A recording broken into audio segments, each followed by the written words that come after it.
Welcome, wanderer of the wasteland, to a tale of three souls whose paths converge in the ruins of tomorrow. Tonight, we journey through the complete saga of Vault-Tech's greatest experiment, not in science, but in human nature itself. Here, in the shadow of atomic fire that fell 2 centuries past, we follow Lucy's quest for truth, Maximus's hunger for purpose, and the ghoul's search for answers buried in time. So settle in, make yourself comfortable, and let your mind drift through the underground corridors and irradiated landscapes of a world reborn. Close your eyes when you're ready, and let us begin this chronicle of hope rising from atomic ashes. In the depths beneath the California wasteland, where the sun had not touched human skin for 219 years, Lucy McLean awoke to what should have been the happiest day of her life. The soft hum of recycled air through Vault 33's ventilation system provided the same gentle soundtrack it had offered every morning since the Great War ended civilization above. But today carried with it the promise of something extraordinary, a wedding that would forever change not just Lucy's world, but her understanding of what that world truly was. Vault 33 represented everything the old world had aspired to become: a perfect society where resources were shared equitably, where conflicts were resolved through democratic discourse, where every citizen contributed to the greater good while pursuing their own happiness within carefully maintained parameters. The Vault's corridors gleamed with the sterile perfection that Vault-Tech had promised its premium customers, the fortunate few who had possessed both the wealth and the foresight to secure their family's survival when the bombs began to fall. Lucy had never questioned the wisdom of their underground existence, had never wondered why the great vault door remained sealed when surely, after more than 2 centuries, the radiation above must have dissipated to manageable levels. She had been raised on stories of the surface world's devastation, taught that the wasteland above remained a hellscape of mutated creatures and deadly radiation, where no civilized person could hope to survive. The vault was safety, the vault was home, the vault was all she had ever known or needed to know. Her father, Hank McLean, served as Vault 33's overseer with the same quiet competence that had characterized his leadership for as long as Lucy could remember. He made the difficult decisions that vault life occasionally demanded, mediated disputes between residents, and maintained the delicate balance of resources and relationships that kept their small society functioning smoothly. Under his guidance, Vault 33 had thrived in ways that many surface communities could never hope to match, even before the bombs had transformed the world above into an unlivable wasteland. Lucy's younger brother Norm possessed an analytical mind that sometimes asked uncomfortable questions about their closed society. But even his skepticism was tempered by the undeniable success of their underground community. Where else in the post-war world could children grow up without fear of radiation, starvation, or violence? Where else could families plan for futures that extended beyond mere survival? The Vault provided answers to every need, solutions to every problem, and hope for every dream, as long as those dreams remained compatible with the constraints of their carefully controlled environment. The morning of Lucy's wedding began with the same rituals that had marked important occasions in Vault 33 since its sealing. Citizens gathered in the common areas to offer congratulations and assistance, their voices carrying the warm familiarity of people who had shared every significant moment of their lives together. Everyone knew everyone else's history, preferences, and peculiarities, creating a social fabric that was both comfortingly predictable and occasionally stifling in its intimacy. Lucy's best friend Stephanie buzzed with excitement that seemed almost manic in its intensity, her enthusiasm for the upcoming ceremony reflecting dreams of her own romantic future within the Vault's limited population. The mathematics of Vault life were unforgiving. with only a finite number of potential partners available, and with genetic diversity requirements preventing marriages between close relatives. Every successful pairing represented both celebration and subtle calculation about future reproductive possibilities. The triennial trade between the connected vault systems had always seemed like an elegant solution to the challenges of maintaining genetic health and social vitality within their closed community. Vaults 31, 32, and 33 had been designed as an interconnected triangle, sharing resources and personnel in carefully planned exchanges that prevented the isolation and inbreeding that had doomed other underground settlements. The system had worked flawlessly for generations, providing fresh faces, new skills, and expanded gene pools that kept their communities vibrant and healthy. Lucy's upcoming marriage to Monty from Vault 32 represented the culmination of months of careful negotiation between the Vault administrations. But for her, it meant something far simpler and more profound. The chance to build a life with someone who shared her values and aspirations, while bringing the excitement of novelty to her carefully ordered existence. She had seen holofilms of pre-war weddings, had read accounts of romantic courtship and passionate love affairs, and had dreamed of experiencing those emotions herself. Despite the practical constraints of vault life, the selection process had been more democratic than arranged marriages in the old world, with Lucy presenting her case to the Vault Council and receiving their approval based on her contributions to community life and her psychological compatibility with the proposed partner. She had worked in the Vault's educational system, teaching children the history and values that would guide their adult lives, and had volunteered for additional duties that demonstrated her commitment to their shared society. Her qualifications were impeccable, her dedication unquestionable, her future bright with promise. The hours leading up to the ceremony passed in a blur of preparation that transformed Lucy from a competent Vault citizen into something approaching the fairy tale brides she had seen in pre-war entertainment. Stephanie helped with hair and makeup, applying cosmetics that had been carefully hoarded for special occasions, while other female residents offered advice about marriage and family life based on their own experiences within the Vault's protected environment. The atmosphere was festive yet solemn, acknowledging both the personal significance of the moment and its importance to the community's continued survival. As evening approached and the great vault door prepared to open for the first time in months, Lucy felt a mixture of excitement and nervousness that seemed entirely appropriate to the magnitude of what was about to occur. She would be meeting her future husband for the first time, exchanging vows with someone she had never seen or spoken to, committing to a lifetime partnership based on theoretical compatibility and mutual obligation rather than personal knowledge or romantic attachment. Yet she approached this prospect with optimism born of absolute faith in the system that had nurtured and protected her throughout her life. The mechanical sounds that accompanied the vault door's opening were both familiar and rare, heard only during the triennial exchanges that provided Vault 33's only connection to the outside world. The massive gears and hydraulic systems that had sealed them safely underground for over 2 centuries groaned to life with impressive precision, testament to Vault tech engineering and regular maintenance by the Vault's technical staff. The door that had protected them from radiation, weather, and human threats was about to admit their neighbors and friends from Vault 32, along with Lucy's intended husband.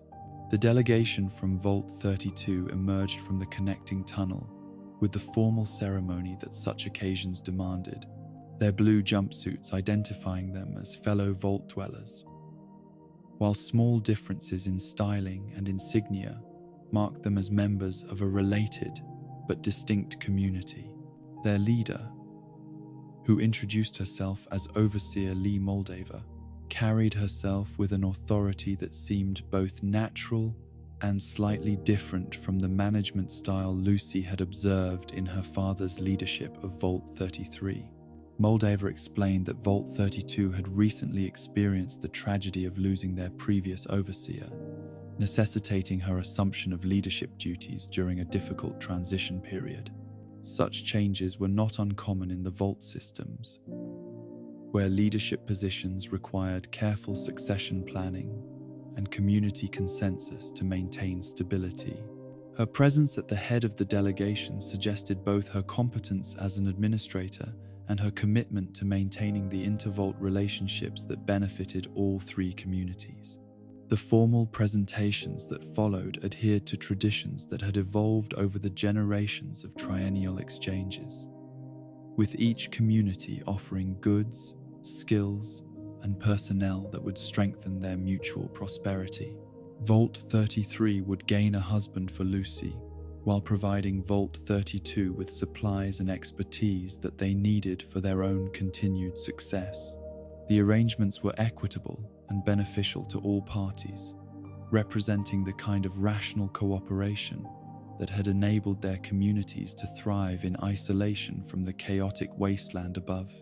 When Lucy finally met Monty, her first impression was overwhelmingly positive in ways that exceeded her most optimistic expectations. He possessed the physical attractiveness that any young woman might hope for in a husband, but more importantly, he carried himself with the confidence and competence that Vault life demanded from its successful citizens. His smile seemed genuine, his manner appropriately respectful yet warm, and his obvious pleasure at meeting her suggested that their arranged marriage might develop into something approaching the romantic relationship she had read about in pre-war literature. The wedding ceremony itself blended Vault traditions with adaptations of pre-war customs, creating a ritual that honored both their technological present and their cultural past. The vows they exchanged emphasized mutual support, community commitment, and genetic responsibility, alongside the personal promises of love and faithfulness that had characterized marriages since time immemorial. Their union represented not just personal happiness, but civic duty, not just romantic fulfillment, but genetic diversity, not just individual choice, but community survival. The celebration that followed brought both Vault communities together in the kind of festive gathering that occurred all too rarely in their carefully regulated lives. Food was shared generously, music played through the Vault's entertainment systems, and citizens from both communities mixed freely in ways that suggested the genuine friendship and mutual respect that had developed between their settlements over the generations. Children played together while adults discussed technical innovations, resource management strategies, and the philosophical questions that occupied thoughtful minds in their protected environment. As the evening progressed and the formal aspects of the celebration gave way to more relaxed socializing, Lucy found herself increasingly impressed with Monty's conversation and company. He asked thoughtful questions about her work and interests, while sharing stories about life in Vault 32 that suggested both similarities and intriguing differences between their communities. His presence felt natural and comfortable in ways that boded well for their future together, and Lucy began to imagine the domestic life they would build within the security of Vault 33's familiar corridors. The moment when Monty suggested they retire to the quarters that would become their shared home carried the mixture of anticipation and nervousness that any new bride might experience. But Lucy approached their private time together with the same optimism that had characterized her entire approach to their arranged marriage. She had been educated about the physical aspects of marriage through the Vault's comprehensive health and family planning programs, but intellectual preparation could not entirely eliminate the emotional significance of intimate contact with another person. Their physical union was everything Lucy had hoped it might be. Passionate, yet tender. Exciting, yet comfortable. Fulfilling her romantic expectations while cementing the practical partnership that would define their married life.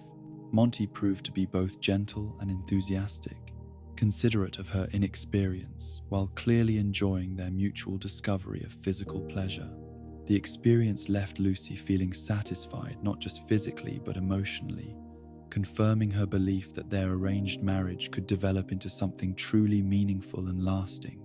But while Lucy and Monty were celebrating their new union in the privacy of their quarters, her brother Norm was following his characteristic curiosity into areas that would shatter every assumption their family had ever held about their safe, predictable world. His tendency to question systems and investigate anomalies had always been viewed as a harmless intellectual exercise, but on this particular evening, his explorations would uncover truths that would transform their understanding of everything they had believed about their underground paradise.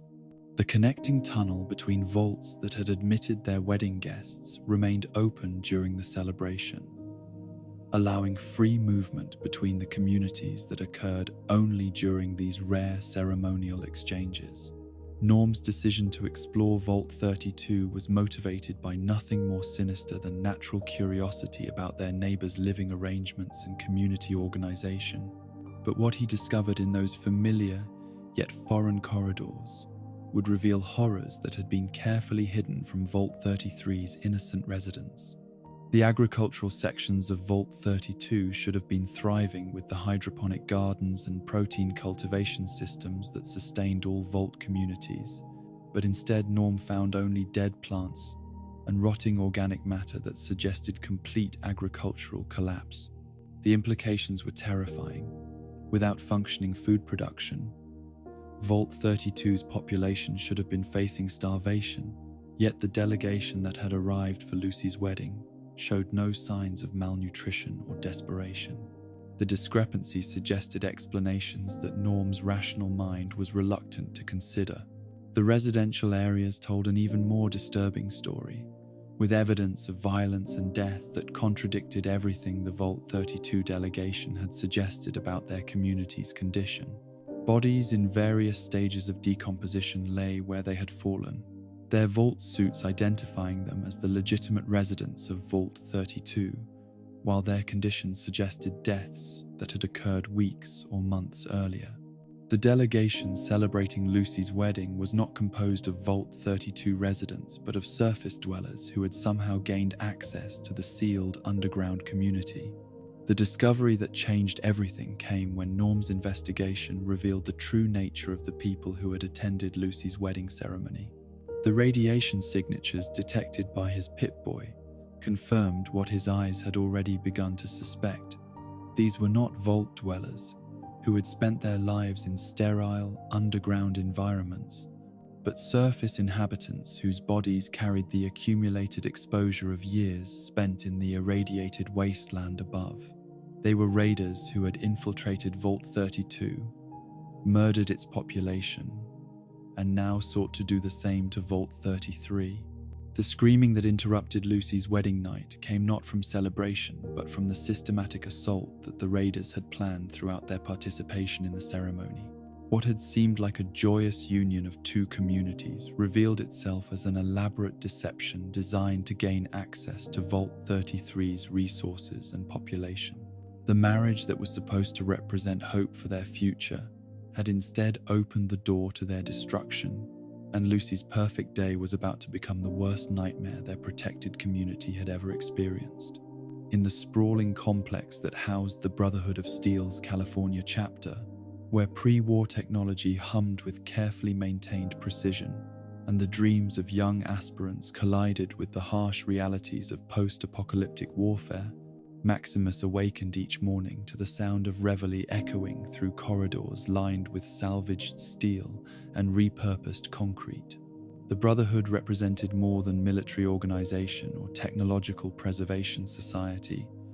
It embodied the hope that humanity might reclaim its lost greatness through discipline, sacrifice, and the careful stewardship of knowledge that lesser survivors had abandoned or forgotten. The massive fortress that served as their headquarters bore the scars of 2 centuries of conflict, while displaying the engineering prowess that had enabled the Brotherhood to survive and prosper when other factions had crumbled into Dust. Thick walls provided protection against both radiation and human enemies, while sophisticated air filtration systems created an environment where pre-war technology could function without the interference of atmospheric contamination that plagued most surface settlements. Within these protected spaces, the Brotherhood maintained workshops, laboratories, and training facilities that would have been impossible to operate in the open wasteland. Maximus had dreamed of joining the Brotherhood since childhood, when a power-armored knight had rescued him from raiders who had destroyed his family and left him orphaned in a world where solitary children rarely survived long enough to reach adulthood. The image of that towering figure in advanced combat armor, moving with mechanical precision while dispensing justice to those who preyed upon the innocent, had crystallized his understanding of what he wanted to become: a protector of the weak, a guardian of civilization, a warrior scholar dedicated to rebuilding the world that nuclear fire had destroyed. The reality of life as a Brotherhood aspirant proved more complex and frustrating than young Maximus had anticipated during his years of dreaming about power armor and heroic missions. The organization that had seemed so noble and purposeful from the outside revealed itself to be composed of flawed human beings pursuing personal advancement within a rigid hierarchy that often rewarded political maneuvering as much as genuine competence or dedication. His fellow aspirants competed ruthlessly for the limited positions available in the knight ranks, and friendship often became secondary to career advancement, in ways that contradicted the Brotherhood's stated ideals of brotherhood and mutual support. Dane represented the closest thing to genuine friendship that Maximus had found within the Brotherhood's competitive environment, but even their relationship carried undercurrents of rivalry that reflected the organization's culture of advancement through demonstrated superiority over one's peers. They trained together, studied together, and supported each other through the grueling physical and intellectual demands of aspirant life, yet both understood that ultimately only one of them might achieve the rank of knight, while the other remained trapped in the limbo of perpetual candidacy. The Brotherhood's mission of preserving pre-war technology had evolved over the decades, from simple salvage operations into sophisticated research and development programs that sought to understand and improve upon the scientific achievements of the past.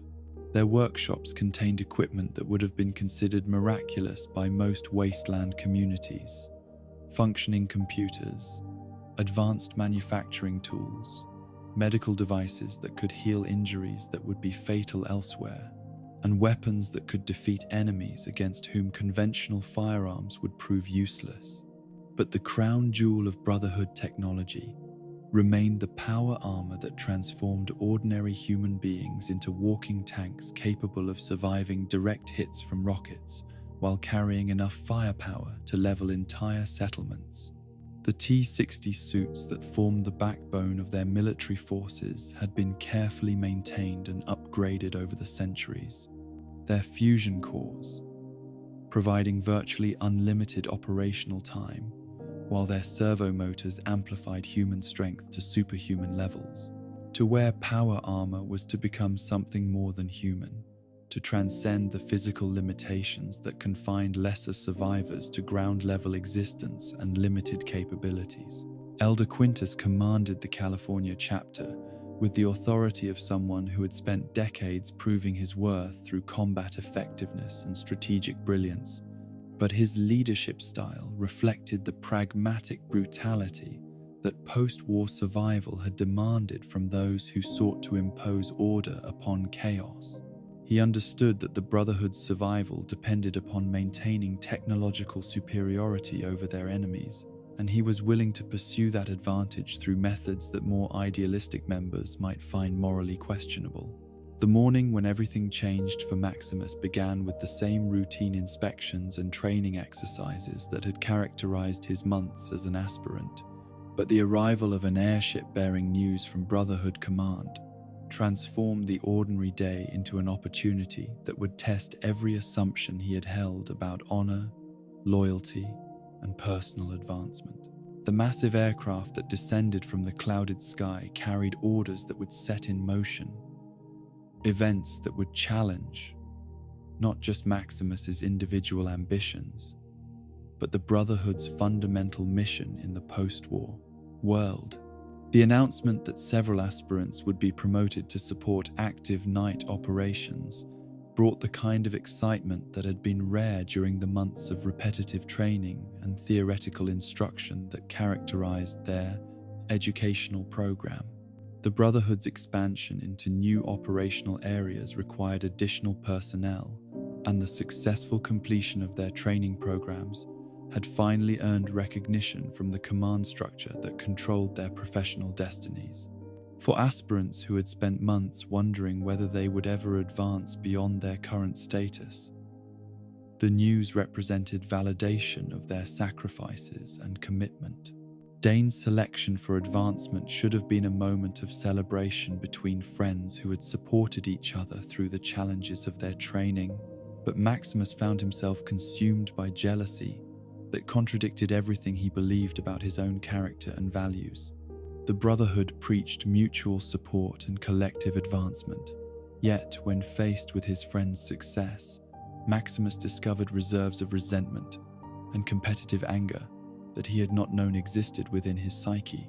The realization that he could feel such negative emotions towards someone he genuinely cared about was almost as disturbing as being passed over for promotion. The razor blade that appeared in Dane's boot represented a mystery that would haunt Maximus long after its immediate consequences had played out, though he would never learn whether it had been placed there by a jealous rival, a random accident, or some other factor entirely. The injury that resulted when Dane stepped into the prepared boot was severe enough to require medical attention that would delay or prevent their participation in upcoming operations, creating an opening that would ultimately benefit whoever had been next in line for assignment to active duty. The investigation that followed Dane's injury focused naturally upon those aspirants who might have had motive and opportunity to sabotage their fellow candidates, and Maximus found himself subjected to questioning that assumed guilt rather than seeking truth. Elder Quintus conducted the inquiry with the same methodical precision that characterized all Brotherhood operations, but his obvious suspicion of Maximus was based upon jealousy as a motive rather than any evidence of actual wrongdoing. The accusation stung not just because it was false, but because it reflected accurately the emotions that Maximus had indeed felt upon learning of Dane's advancement. The irony of being rewarded for a crime he had not committed was not lost upon Maximus as he received assignment to the mission that Dane's injury had made available, but the opportunity to finally prove himself in active operations overshadowed any moral qualms he might have felt about benefiting from his friend's misfortune. The chance to work alongside an actual knight, to participate in real operations rather than training exercises, to move closer to the power armor and heroic status that had motivated his joining the Brotherhood. These possibilities made the circumstances of his advancement seem less important than the advancement itself. Elder Quintus's briefing about their target revealed the existence of threats and opportunities that extended far beyond the routine patrols and salvage operations that constituted most Brotherhood activities in the region. An escapee from the Enclave, that mysterious organization that claimed descent from the pre-war American government, had fled their controlled territory, carrying an artifact of such strategic importance that its recovery justified committing significant Brotherhood resources to what might prove to be an extended chase through hostile territory. The Enclave represented everything the Brotherhood opposed in post-war politics: elitist claims to legitimate authority, secretive research programs that violated ethical constraints, and technological capabilities that might rival or exceed Brotherhood achievements. Their members were considered dangerous, not just as military opponents, but as ideological threats to the Brotherhood's mission of democratizing advanced technology and preventing its concentration in the hands of those who might use it to recreate the conditions that had led to the Great War. Dr. Sigmund Wilzig's escape from Enclave custody with an unknown but obviously valuable piece of technology created an opportunity for the Brotherhood to strike a significant blow against their enemies while potentially gaining access to scientific advances that could strengthen their own capabilities.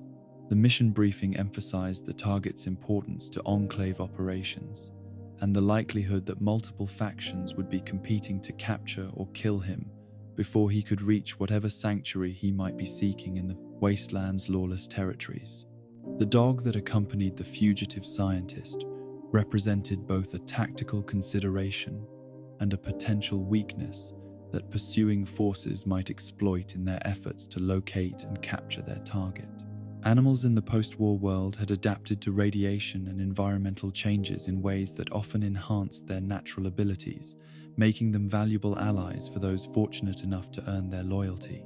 But the emotional bond between human and animal could also create vulnerabilities that ruthless enemies might exploit through threats or violence directed against innocent creatures.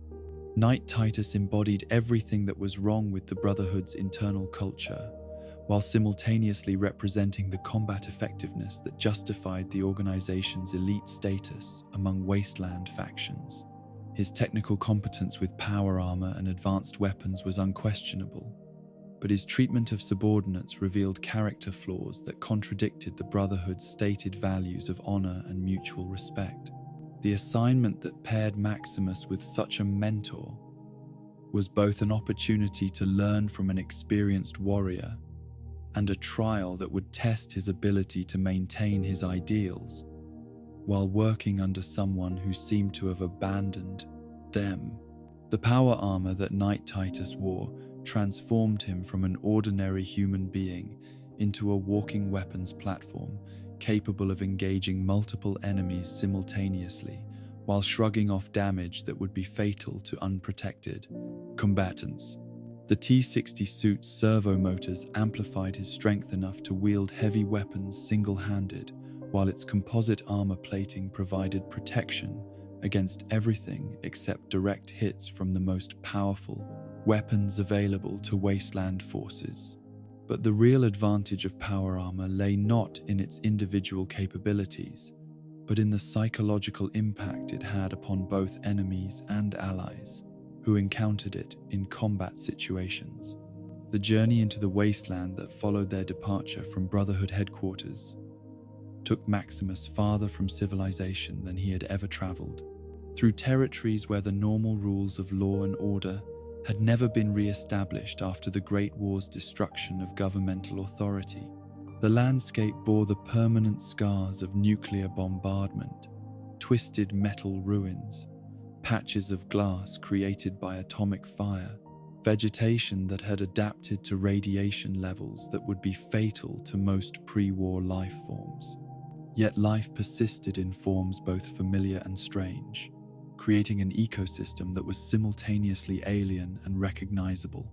Knight Titus's decision to disembark from their transport aircraft for recreational hunting revealed both his confidence in his combat capabilities and his casual disregard for mission parameters that emphasized speed and stealth over personal entertainment. The power armor that protected him from most wasteland threats had apparently created a sense of invulnerability that extended beyond reasonable tactical considerations into reckless behavior that endangered both him and his subordinator. Maximus's role as squire required him to support such decisions regardless of their wisdom, but the experience provided valuable insights into the character flaws that power and advanced technology could create in those who possessed them without sufficient wisdom or restraint.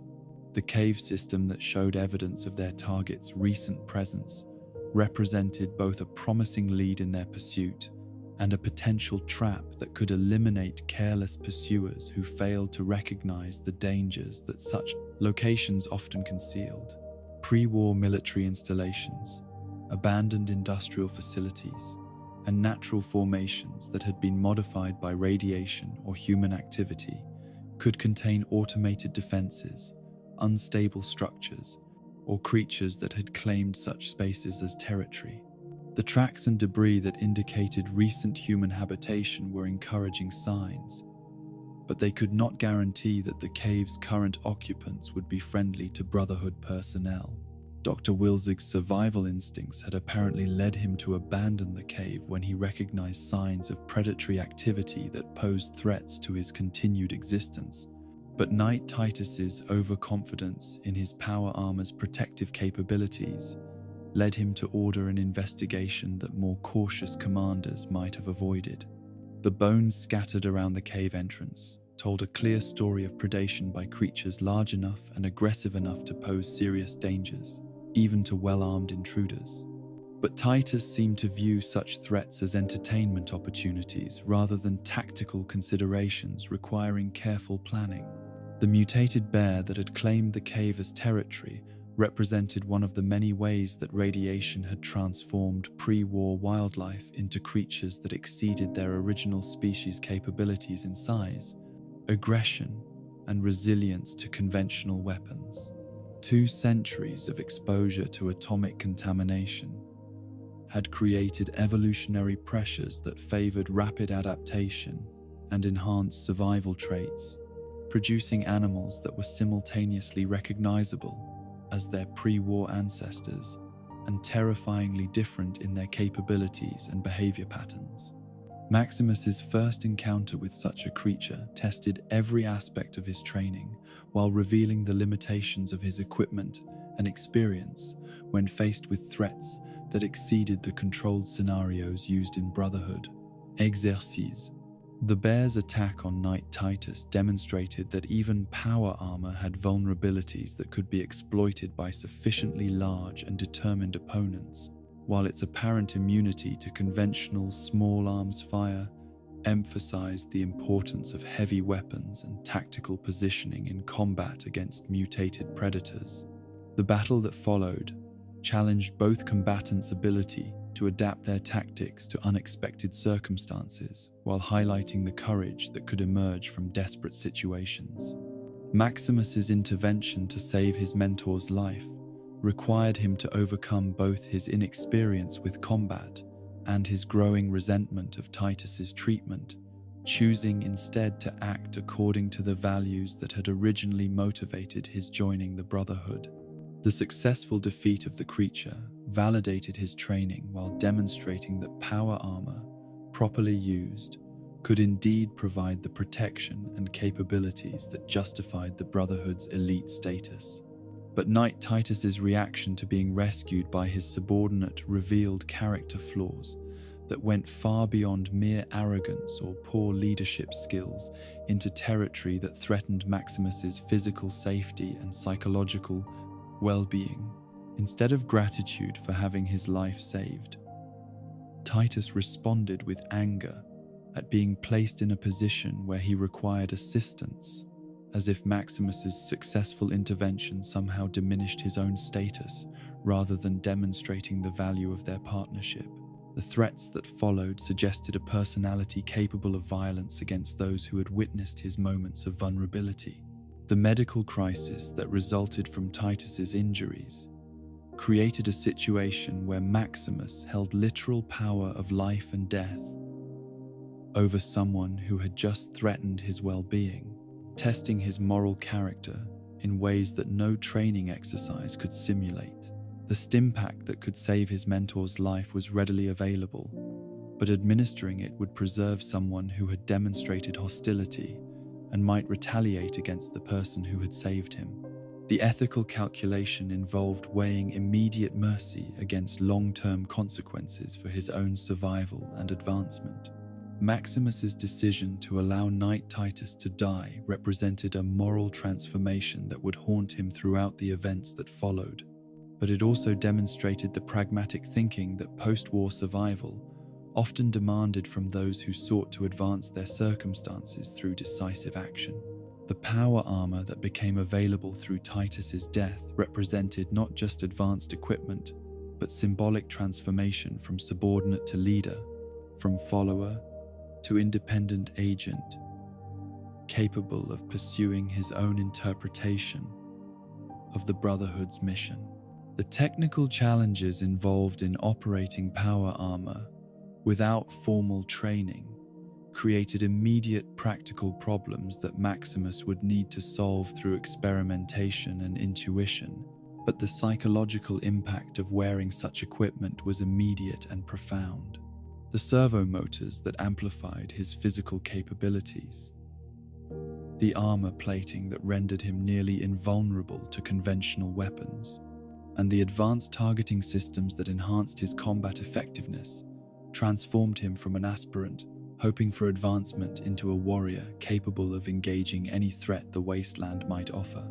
The decision to continue the mission, rather than returning to report Knight Titus's death, reflected both Maximus's commitment to the Brotherhood's objectives and his understanding that success in recovering the target might provide justification for the irregular circumstances of his advancement to knight status.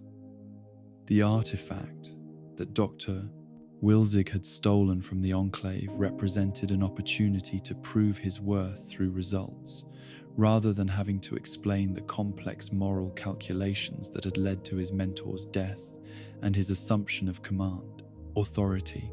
The town of Philly that appeared on his horizon represented the kind of settlement that had emerged throughout the wasteland wherever resources and defensible positions made sustained habitation possible. But its existence also indicated the presence of traders, information brokers, and potential allies or enemies who might complicate his pursuit of the target. Such communities operated according to their own rules and priorities, which might not align with Brotherhood objectives even when their inhabitants bore no specific hostility toward the organization. As Maximus approached the settlement in his appropriated power armor, he carried with him not just advanced equipment and combat capabilities, but the weight of decisions that had already begun to transform him from the idealistic young man who had dreamed of heroic service into someone capable of the moral compromises that survival and advancement required in the post-war world. The mission that had begun as an opportunity to prove his worth to his superiors had become a test of his ability to maintain his core values while adapting to circumstances that challenged every assumption he had held about honor, duty, and the price of achieving one's dreams in a world where such achievements often came at the cost of others' welfare or lives.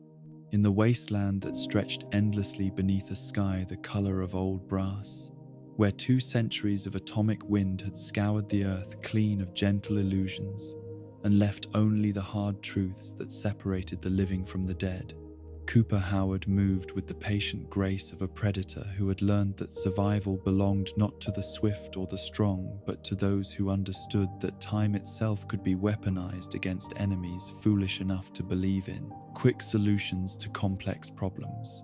The man who had once been Hollywood's golden boy, whose smile had sold breakfast cereals and government bonds to a nation drunk on prosperity and blind to the approaching apocalypse, now wore flesh that radiation had transformed into something resembling leather left too long in desert sun. 219 years of exposure to atomic contamination had preserved him in ways that medical science could never have achieved, granting him a form of immortality that came at the cost of everything that had once made him recognizably human. The transformation from Cooper Howard to the ghoul had not been immediate or merciful, but rather a gradual process of watching his skin bubble and peel, his hair fall out in clumps, his voice roughen until it sounded like grinding metal, while his mind remained perfectly intact to catalogue every stage of his physical deterioration. The radiation that should have killed him within days instead rewrote his cellular structure, creating something that was no longer entirely human but possessed capabilities that purely human beings could never match. His memories of the world before the bombs remained as clear as high-definition film, tormenting him with images of suburban lawns and morning coffee, of birthday parties and Christmas mornings, of a wife whose laugh had been sweeter than any song, and a daughter whose smile had made every day worth living. These memories had sustained him through the early decades after the war, when hope still existed that somewhere in the wasteland he might find trace of the family that nuclear fire had torn from his grasp. But hope was a luxury that the wasteland could not afford to those who sought to survive its challenges for more than a few seasons, and Cooper had learned to transform his desperate love into something more useful. A cold determination to extract answers from a world that seemed determined to bury its secrets beneath layers of radiation and time. The bounty hunting that had become his profession provided not just the caps necessary to purchase the chemical vials that prevented his deterioration into mindless virality, but also access to information networks that might someday yield clues about his family's fate. The chems that kept him functional were expensive enough to require constant work, but more importantly, they were difficult to obtain in sufficient quantities to ensure uninterrupted treatment. Missing even a single dose could trigger the beginning of mental deterioration that would eventually transform him into one of the shambling horrors that plagued the wasteland's darker corners.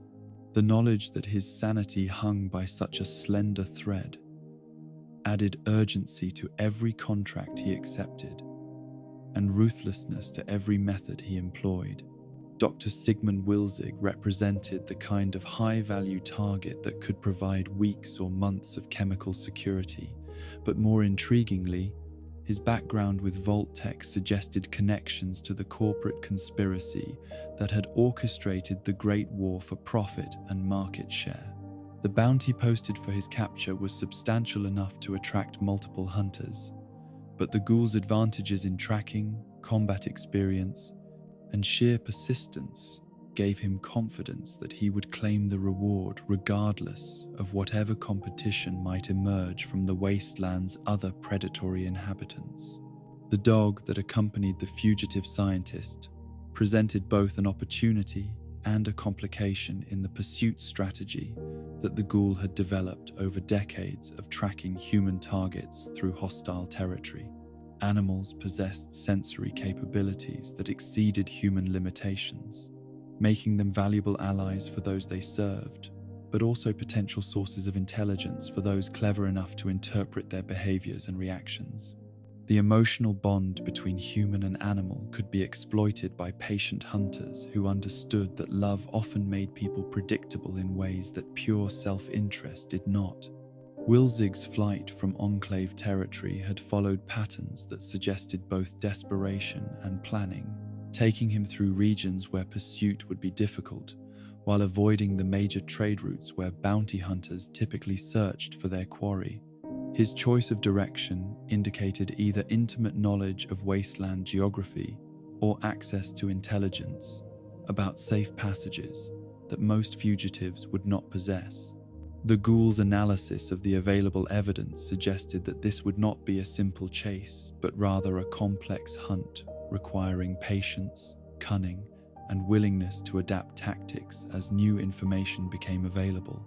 The settlement of Philly represented exactly the kind of place where desperate fugitives might seek assistance or supplies, its relative prosperity and defensible position making it attractive to those who needed temporary sanctuary from whatever forces pursued them through the wasteland. Such communities survived by maintaining careful neutrality between competing factions while providing services that even enemies might require, creating markets where information, equipment, and safe passage could be purchased by anyone with sufficient resources and appropriate discretion. Ma June's establishment within Philly operated according to the same principles that governed most successful wasteland businesses. Absolute loyalty to paying customers balanced against equally absolute pragmatism about when such loyalty became too expensive to maintain. Her inventory of vault-tech equipment suggested connections to salvage networks that specialized in pre-war technology, making her shop exactly the kind of place where someone carrying stolen corporate secrets might seek assistance in reaching whatever destination promised safety or profit. The ghoul's arrival at Philly coincided with that of two other parties, whose presence complicated what should have been a straightforward capture operation. A young woman, whose pristine vault suit marked her as hopelessly naive about wasteland realities, and a figure in Brotherhood power armor, whose technical capabilities might prove challenging, even for someone with the ghoul's extensive combat experience. The convergence of multiple interested parties suggested that Dr. Wilzig's escape had attracted more attention than a simple bounty hunt, transforming the situation into something approaching a small war fought over a single human being. Lucy McLean's appearance at Ma June's shop provided the ghoul with immediate confirmation that vault dwellers remained as sheltered and unprepared for surface realities as corporate propaganda had always suggested they would be. Her polite inquiries about stolen goods and criminal networks revealed someone who understood neither the economics of wasteland survival nor the social dynamics that governed interactions between strangers in lawless territories. Her very existence represented an opportunity for profit and entertainment that the ghoul found difficult to resist. The mention of Moldova's name created an immediate shift in the shop's atmosphere that confirmed the ghoul's suspicions about the fugitive scientist's ultimate destination and the broader implications of his escape from Enclave custody. Moldova was not simply another wasteland warlord or raider chieftain, but someone whose reputation extended across multiple territories and whose name carried enough weight to change conversations and influence decisions. Her involvement suggested political dimensions that transcended simple criminal pursuit. Dr. Wilzig's appearance in Ma June's shop represented the culmination of the ghoul's tracking efforts, but his obvious condition indicated that the pursuit phase of the operation was ending and the extraction phase was about to begin. The scientist's injured state and desperate demeanor suggested someone who had exhausted his options and was now dependent upon whatever protection his mysterious employers might provide. The dog's continued loyalty, despite their dangerous circumstances, spoke to bonds that might complicate any attempt to separate them through conventional intimidation. The negotiation between Ma June and her mysterious employers revealed layers of planning and preparation that exceeded what most wasteland operations could achieve, suggesting organizational capabilities and resource access that characterized only the most sophisticated factions operating in post-war America. The promise of safe passage for high-value targets required networks of contacts, secure routes, and sufficient firepower to discourage interference from competing interests. Such capabilities were expensive to maintain and suggested profits substantial enough to justify significant investment. The ghoul's decision to intervene before the safe passage arrangements could be completed reflected both his professional assessment of the tactical situation and his understanding that opportunities for profit and information extraction were often fleeting in the wasteland's rapidly changing political landscape. The presence of multiple parties with competing interests created chaos that could be exploited by someone with superior combat skills and willingness to employ violence without regard for collateral damage or civilian casualties. The amputation of Dr. Wilzig's foot with a single precisely aimed shot demonstrated both the ghoul's marksmanship capabilities and his understanding that psychological warfare often proved more effective than simple killing in achieving tactical objectives. The sudden appearance of extreme violence in what had been a civilized negotiation served notice that the rules of engagement had changed, while the specific choice of injury conveyed messages about the shooter's capabilities and intentions that words could never have communicated. Ma June's attempt to hire local muscle for protection against the ghoul revealed both her assessment of the threat he represented and her misunderstanding of the economic calculations that motivated most wasteland mercenaries when faced with opponents whose reputations preceded them. The 1,000-cat bounty she offered would have been attractive under normal circumstances, but the ghoul's demonstration of superior firepower and tactical positioning made such employment contracts appear more like elaborate suicide arrangements than legitimate business opportunities. The methodical elimination of Philly's defenders provided the ghoul with both professional satisfaction and practical demonstration of principles he had learned through decades of wasteland combat, that superior positioning, careful ammunition management, and psychological intimidation could force numerically superior opponents into tactical errors that negated their advantages. Each shot was calculated not just for immediate lethality, but for maximum impact upon the morale and decision-making capabilities of surviving enemies. The dog's attack on the ghoul represented the kind of animal loyalty that had impressed him even during his pre-war existence as Cooper Howard, when such devotion had been common enough to be taken for granted, rather than recognized as the precious commodity it had become in a world where trust was often fatal and love was typically unrequited. The creature's willingness to sacrifice itself for its human companion spoke to bonds that had somehow survived the atomic transformation of everything familiar into something alien and hostile. The knife thrust that disabled the attacking dog was delivered with surgical precision designed to incapacitate rather than kill, reflecting the ghoul's recognition that the animal might prove useful in ways that immediate execution would preclude. Living creatures could be healed and retrained, while dead ones provided only temporary satisfaction and no future utility. The decision to preserve the dog's life despite its attack represented long-term strategic thinking that went beyond immediate tactical considerations. Lucy's attempt to resolve the situation through polite negotiation revealed both her fundamental misunderstanding of wasteland social dynamics and her admirable commitment to values that had somehow survived her underground upbringing, intact despite their obvious impracticality in surface conditions. Her request that the ghoul simply walk away and leave Dr.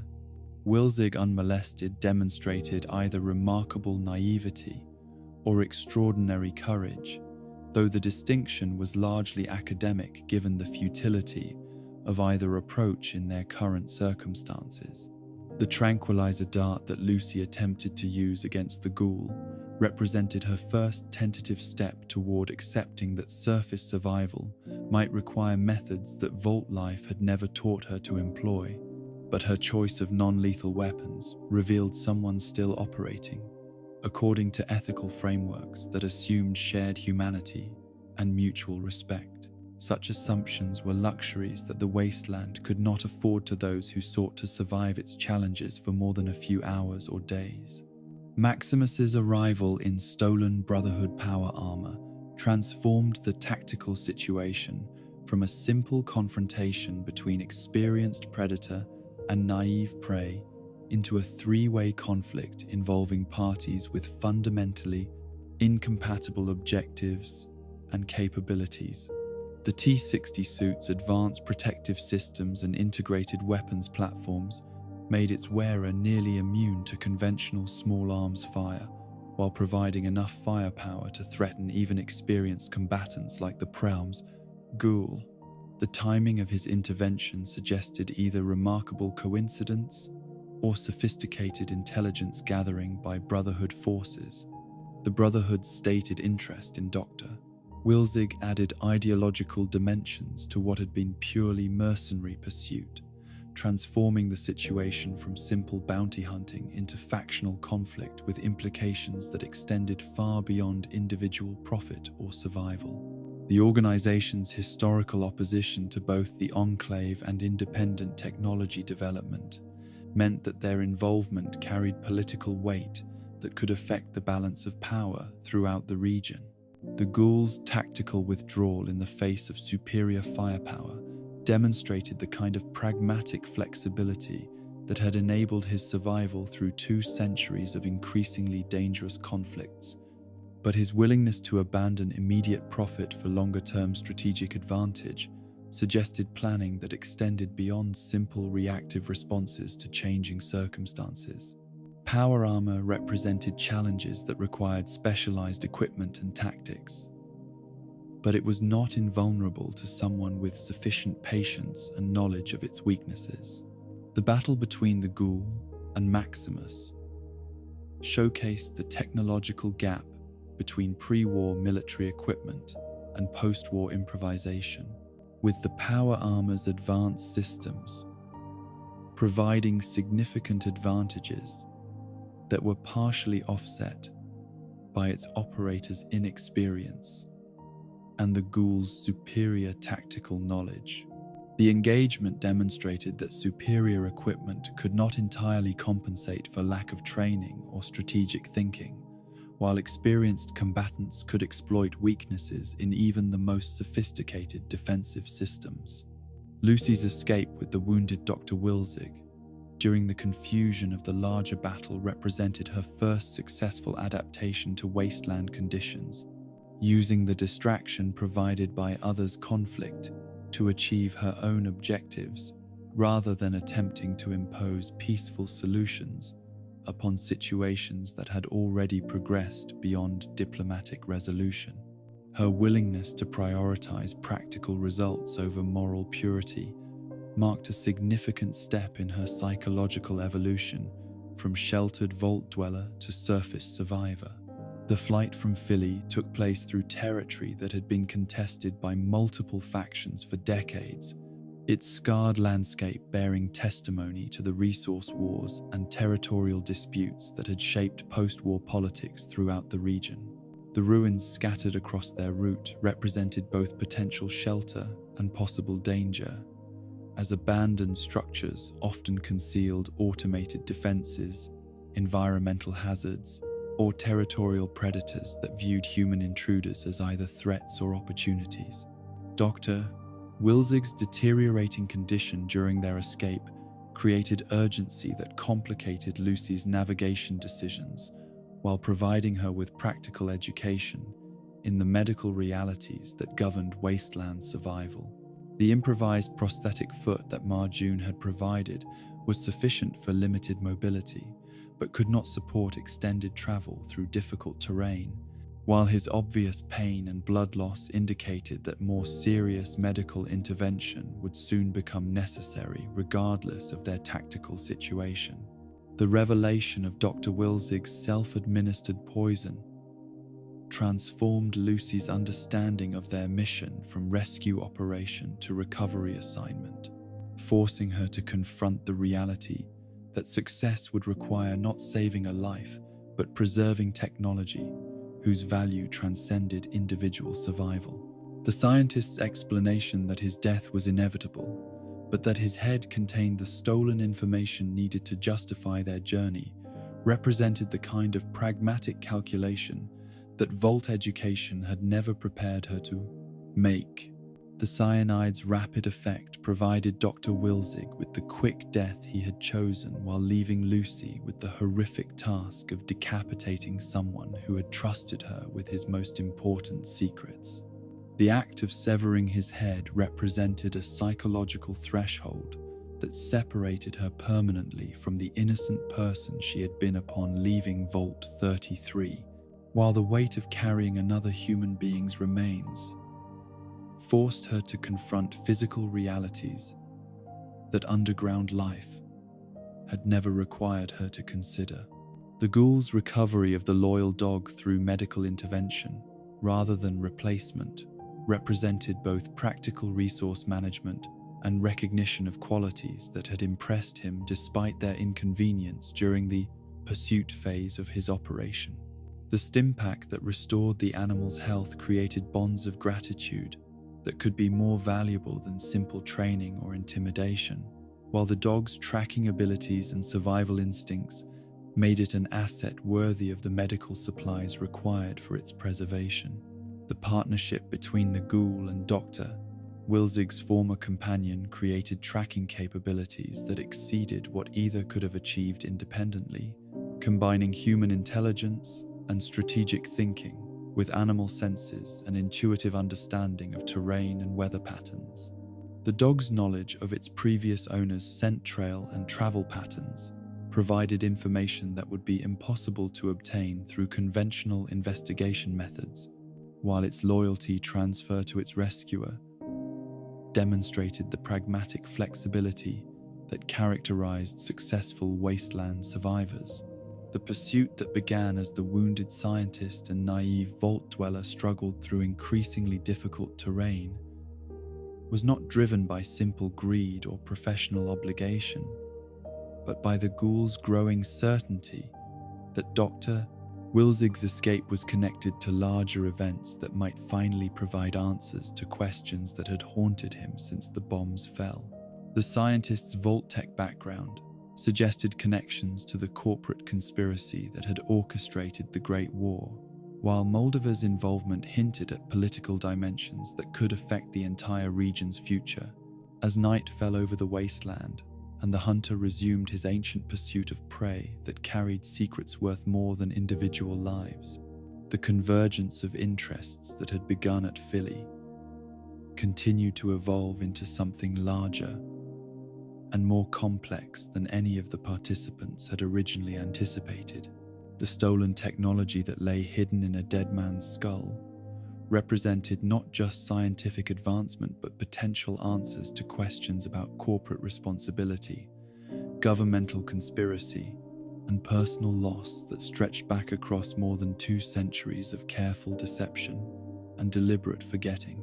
The ghoul's patient approach to tracking reflected understanding that some hunts required not speed but persistence, not violence but intelligence, not immediate gratification, but long-term strategic thinking that could transform individual success into broader revelations about the forces that had shaped the post-war world according to pre-war plans that had never been abandoned, but merely postponed until circumstances permitted their implementation. In the sterile corridors of Vault 33, where the fluorescent lights hummed with the same mechanical consistency they had maintained for over 2 centuries, the aftermath of the Raider assault settled into the community's collective consciousness, like radioactive dust, finding its way into every crack and crevice of their previously pristine existence. The attack had shattered more than just their sense of security. It had destroyed the fundamental assumption that their underground sanctuary remained inviolable, that the Great Vault Door could protect them from the chaos and violence that characterized life on the surface. Norm MacLean's mind worked with the methodical precision that had always distinguished him from his more emotionally driven sister, but the questions that now consumed his waking hours possessed an urgency that transcended mere intellectual curiosity. The inconsistencies he had observed during the wedding celebration and its violent aftermath suggested patterns of deception that extended far beyond the immediate tragedy of the Raider assault, hinting at systemic problems that might threaten everything the Vault community believed about their origins, purpose, and future. Chad's punishment for opening the vault door seemed almost trivial compared to the magnitude of what they had inadvertently permitted into their protected world. Yet the Council's focus on procedural violations rather than security failures revealed a mindset that prioritized administrative order over practical defense against external threats. The young man's obvious discomfort with his role in the disaster was complicated by his genuine affection for Lucy and his inability to comprehend how his act of romantic loyalty had facilitated such devastating consequences for their entire community. The raiders held in Vault 33's detention facilities presented a daily reminder of how completely their assumptions about surface dwellers had been proven wrong, but their treatment revealed the Vault community's fundamental inability to process the reality of human evil in forms more sophisticated than theoretical discussions of pre-war historical events. These prisoners had participated in the systematic murder of an entire vault population, yet they were housed and fed according to humanitarian principles that assumed rehabilitation remained possible for individuals who had demonstrated such complete abandonment of civilized behavior. Betty's ascension to leadership represented continuity with traditional vault governance structures, but her background as another immigrant from Vault 31 added another data point to the pattern that Norm had begun to notice in their community's political evolution. The ease with which she had assumed authority during the crisis suggested either remarkable competence or familiarity with emergency procedures that exceeded what most vault dwellers possessed, raising questions about the preparation and training that Vault 31 provided to its residents. The vote to integrate captured raiders into their community structure reflected the kind of optimistic humanism that had characterized Vault society since its inception, but the practical challenges of transforming murderers into productive citizens seemed to exceed what their social systems had been designed to handle. The Council's assumption that education and positive peer pressure could overcome whatever psychological factors had led these individuals to participate in cannibalistic violence demonstrated either remarkable faith in human nature or dangerous naivety about the permanent damage that certain experiences could inflict upon moral reasoning. Stephanie's opposition to the integration proposal carried the authority of someone who had lost her husband to raider violence, but her emotional state also made her arguments seem driven more by grief and anger than by rational assessment of security risks. The widow's pain was genuine and understandable, yet her desire for vengeance conflicted with Vault principles that emphasized rehabilitation over retribution and collective welfare over individual satisfaction. Her pregnancy added complexity to debates about community safety, as she now carried responsibility for protecting not just herself, but the next generation of Vault citizens. The water crisis that followed the mechanical damage inflicted during the assault created practical urgency that transcended philosophical debates about prisoner treatment or political succession, forcing the community to confront resource limitations that their carefully planned underground existence had been designed to prevent. The broken filtration systems represented not just inconvenience but existential threat, as their closed ecosystem could not survive extended periods without proper water purification and recycling capabilities. The discovery of additional Vault tech equipment among the raiders' possessions suggested connections to technological networks that extended beyond simple scavenging operations, implying either systematic looting of multiple Vault facilities or access to corporate supply chains that should have been eliminated by the Great War. The sophistication of some items exceeded what most wasteland communities could produce or maintain, indicating either remarkable preservation of pre-war manufacturing capabilities or ongoing production by organizations that had survived the nuclear apocalypse more successfully than public knowledge suggested. Norm's investigation into Vault 32's actual condition began as an attempt to understand the practical mechanics of the raider infiltration, but his systematic exploration of their neighboring facility revealed evidence of systematic violence that exceeded anything the wedding celebration's survivors had imagined. The agricultural sections that should have been producing food for a thriving community instead showed signs of complete abandonment, with hydroponic systems failing and organic matter decomposing in ways that suggested weeks or months of neglect. The residential areas told stories of individual tragedy that multiplied into collective horror as Norm moved deeper into spaces that had once housed families, couples, and children who had believed themselves safe from the wasteland's dangers. Personal belongings remained scattered where their owners had dropped them, suggesting sudden violence rather than orderly evacuation, while the absence of bodies in some areas contrasted sharply with the decomposing remains he found in others, creating questions about what had happened to the missing residents. Chad's reluctance to continue their exploration reflected normal human aversion to scenes of mass death, but his willingness to follow Norm's lead demonstrated the loyalty that had motivated his original decision to open the vault door for Lucy's departure. The younger man's physical reactions to what they discovered provided a running commentary on the emotional impact of witnessing violence on such a scale, while his attempts to rationalize or minimize what they were seeing revealed psychological defense mechanisms that Norm himself was struggling to maintain. The computer terminals throughout Vault 32 contained records that painted an increasingly disturbing picture of community breakdown proceeding through stages that had begun months before the raiders' arrival at Vault 36. 3. Production reports showed declining agricultural output, maintenance logs indicated systematic equipment failures, and personnel records revealed population changes that suggested either voluntary departure or involuntary removal of significant numbers of residents. The data patterns implied not sudden catastrophe, but gradual collapse proceeding according to factors that the surviving records did not adequately explain.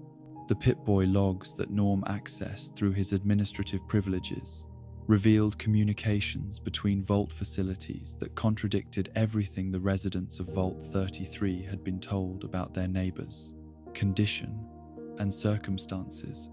Messages spoke of shortages, equipment failures, and social problems that should have triggered mutual assistance protocols, yet no requests for help had been received by their own community's leadership. The communication breakdown suggested either technical failures or deliberate isolation of Vault 32 from its sister communities. The discovery that Vault 32 had been opened from the outside using his mother's Pip-Boy represented a revelation that challenged every assumption Norm had held about his family's history and the circumstances of his mother's death.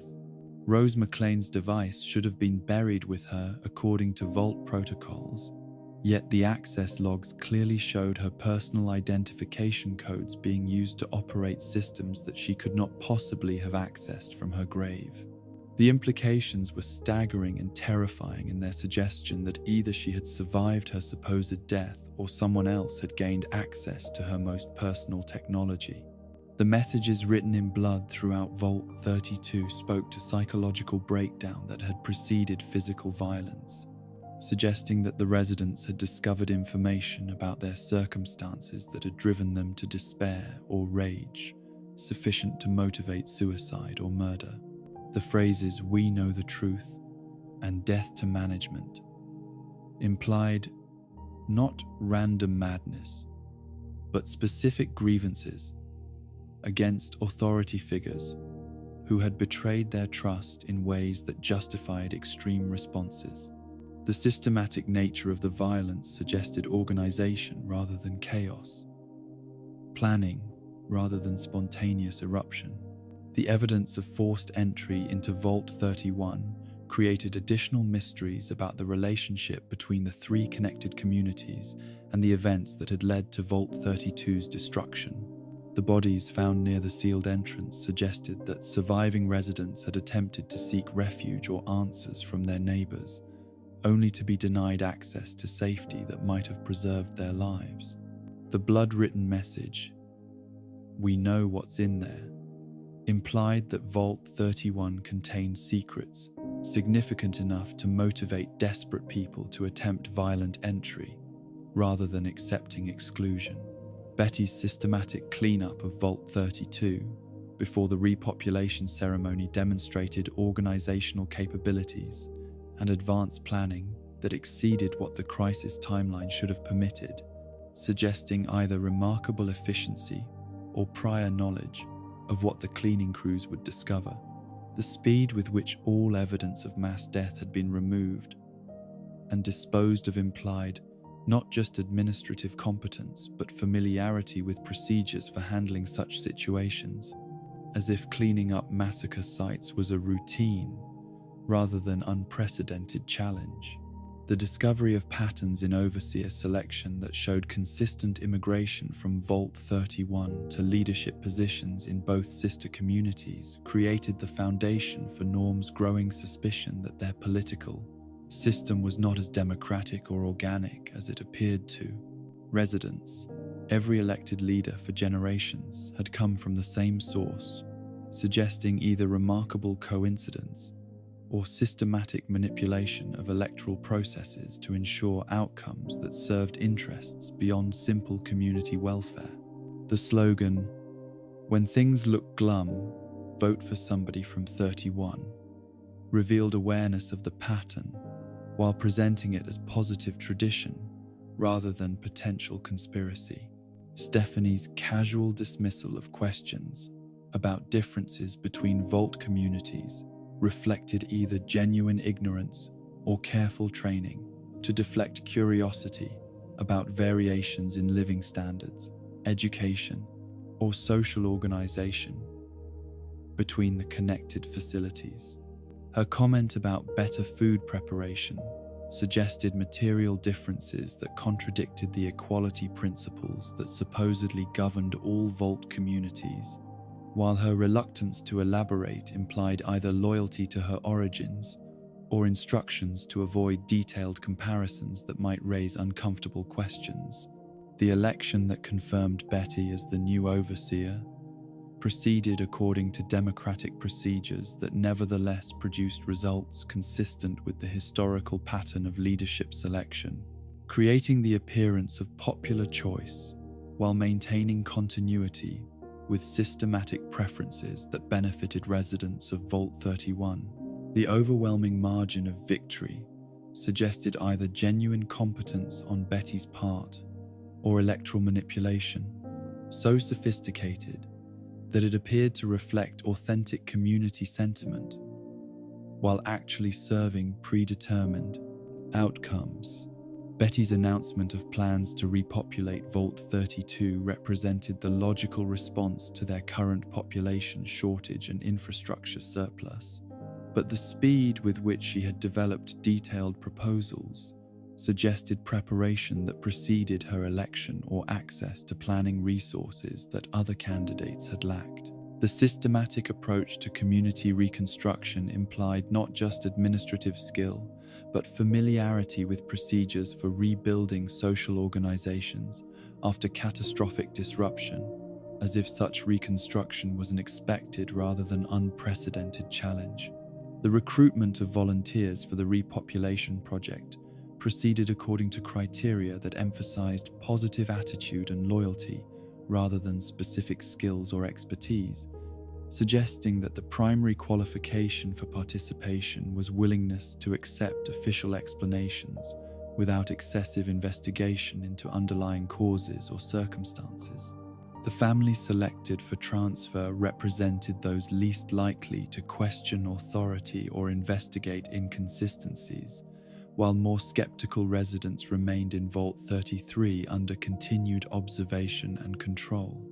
Chad's willingness to participate in the transfer reflected both his desire to escape the emotional complications of his relationship with Stephanie and his lack of curiosity about the circumstances that had made the transfer necessary.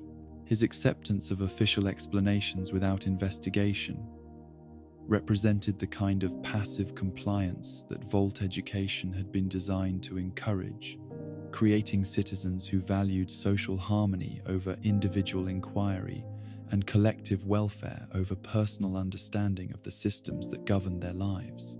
The careful choreography of the repopulation ceremony emphasized new beginnings rather than remembrance of recent tragedy, encouraging participants to focus on future possibilities rather than examining past events that might raise uncomfortable questions about Vault security or administrative competence.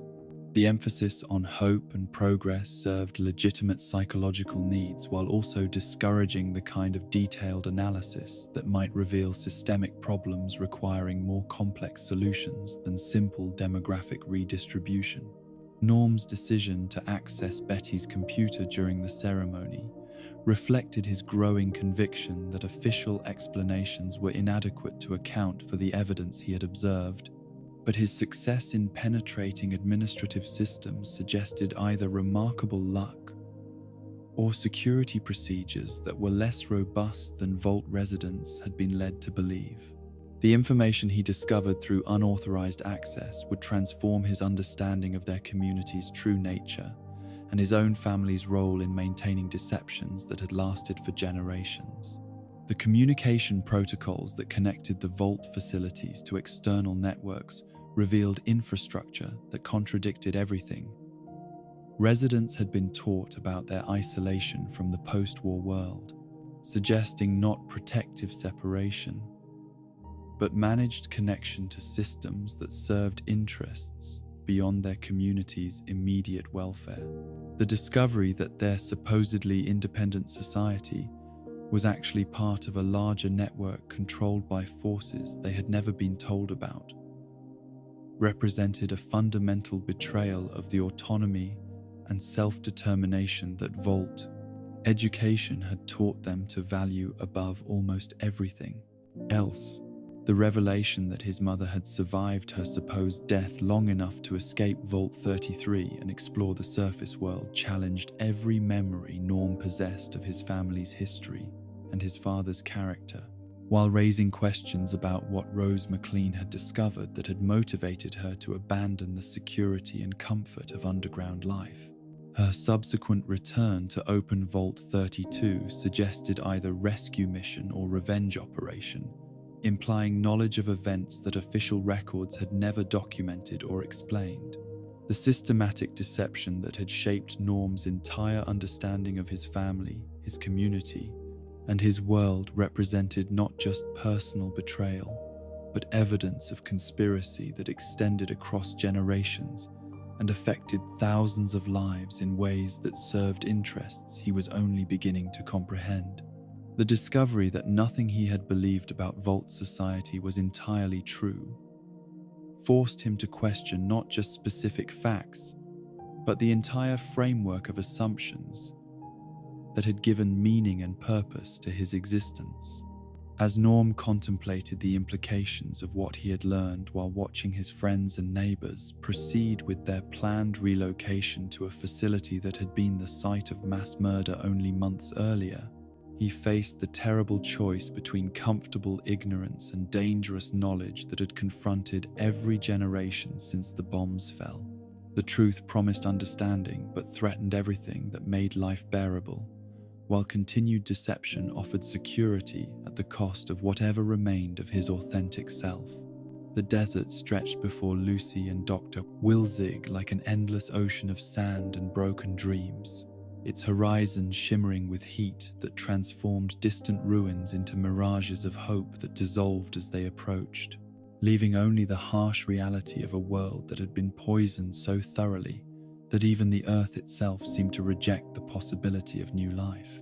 The weight of Wilzig's deteriorating condition pressed against Lucy's consciousness with the inevitability of gravity, each labored breath and stumbling step marking their progress not toward salvation, but toward a reckoning with mortality that her Vault education had never prepared her to witness or manage.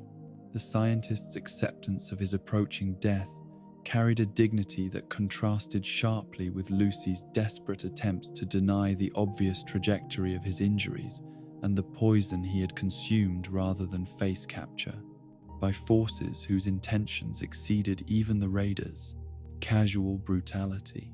His calm discussion of practical arrangements for the preservation of technology that exceeded individual life in importance forced Lucy to confront philosophical questions about the relative value of human existence versus scientific advancement that had never been addressed in the underground. curriculum designed to prepare vault dwellers for peaceful cooperation rather than moral calculation under extreme duress. The cyanide capsule that Wilzig had carried as insurance against interrogation represented the kind of absolute commitment to principle that Lucy had previously encountered only in pre-war historical accounts of military heroes and political martyrs. But witnessing such dedication in person revealed the terrible personal cost that noble gestures extracted from both the individuals who made them and the survivors who were forced to implement their consequences. His systematic explanation of why his death served purposes greater than his continued existence challenged every assumption she had held about the primacy of individual welfare over collective objectives. The revelation that the technology he had stolen from the Enclave was embedded in his neck transformed Lucy's understanding of their mission from medical emergency to salvage operation, requiring her to think of another human being not as a person deserving care and protection, but as a container for resources that justified extreme measures to preserve and transport. The clinical precision with which he explained the necessity of decapitation contradicted everything her vault upbringing had taught her about the sanctity of human remains and the importance of treating the dead with dignity and respect.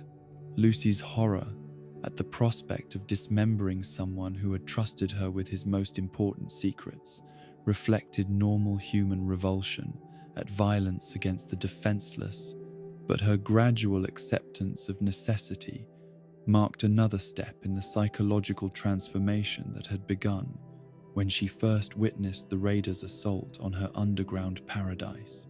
The wasteland demanded adaptations that civilized society had never required, forcing its inhabitants to choose between moral purity and practical survival, in ways that often made such distinctions meaningless.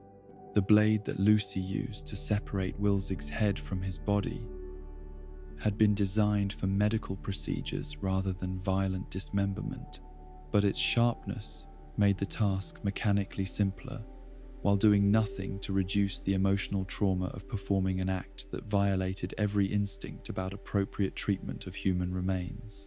The weight of his skull in her hands represented not just physical burden, but psychological cargo that would influence every decision she made about the value of individual life versus technological preservation in the choices that lay ahead.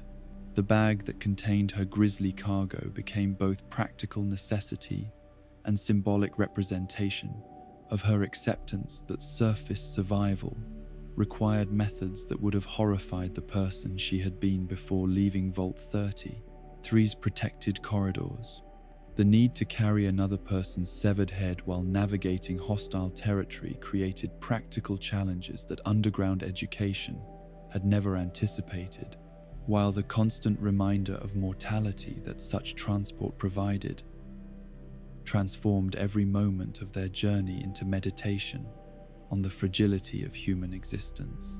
The ghoul's patient pursuit of his transformed quarry demonstrated tracking skills that had been refined through decades of hunting human prey across terrain that challenged even experienced wasteland travelers.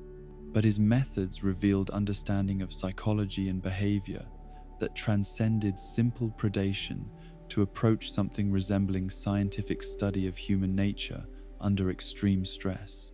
His ability to anticipate Lucy's route selection and rest patterns suggested not just professional competence, but intimate knowledge of how vault dwellers might adapt their decision-making processes when forced to operate in environments for which they had received no preparation. The capture that ended Lucy's brief period of independent travel occurred not through violent confrontation, but through patient positioning that made resistance futile, while demonstrating the futility of attempting to outrun an opponent whose experience exceeded hers by more than 2 centuries. The ghoul's casual competence in subduing her efforts to escape revealed the vast gap between theoretical preparation and practical experience that separated sheltered vault dwellers from those who had survived the wasteland's challenges through direct engagement with its dangers and opportunities. The restraints that bound Lucy during their forced march were applied with professional efficiency that suggested extensive experience in transporting unwilling captives across hostile territory. But the ghoul's treatment of his prisoner remained within boundaries that implied either residual humanity or practical calculation about the value of maintaining her health and psychological stability. His methods demonstrated that effective control could be achieved without unnecessary cruelty, though the distinction between professional competence and genuine mercy remained unclear throughout their extended journey together. The conversation that developed between captor and prisoner revealed layers of complexity in the ghoul's character that contradicted Lucy's initial assessment of him as simply another wasteland predator motivated by greed and pace. Casual violence. His knowledge of pre-war culture and technology exceeded what most surface dwellers possessed, while his occasional references to historical events suggested personal experience rather than second-hand knowledge of the civilization that nuclear fire had destroyed. The gradual revelation of his true identity would transform Lucy's understanding of both his motivations and his relationship to the corporate conspiracy that had shaped their world. The irradiated water that Lucy was forced to consume represented both immediate survival necessity and symbolic acceptance of the contamination that characterized all aspects of surface existence, marking her permanent separation from the sterile purity that had defined her underground upbringing.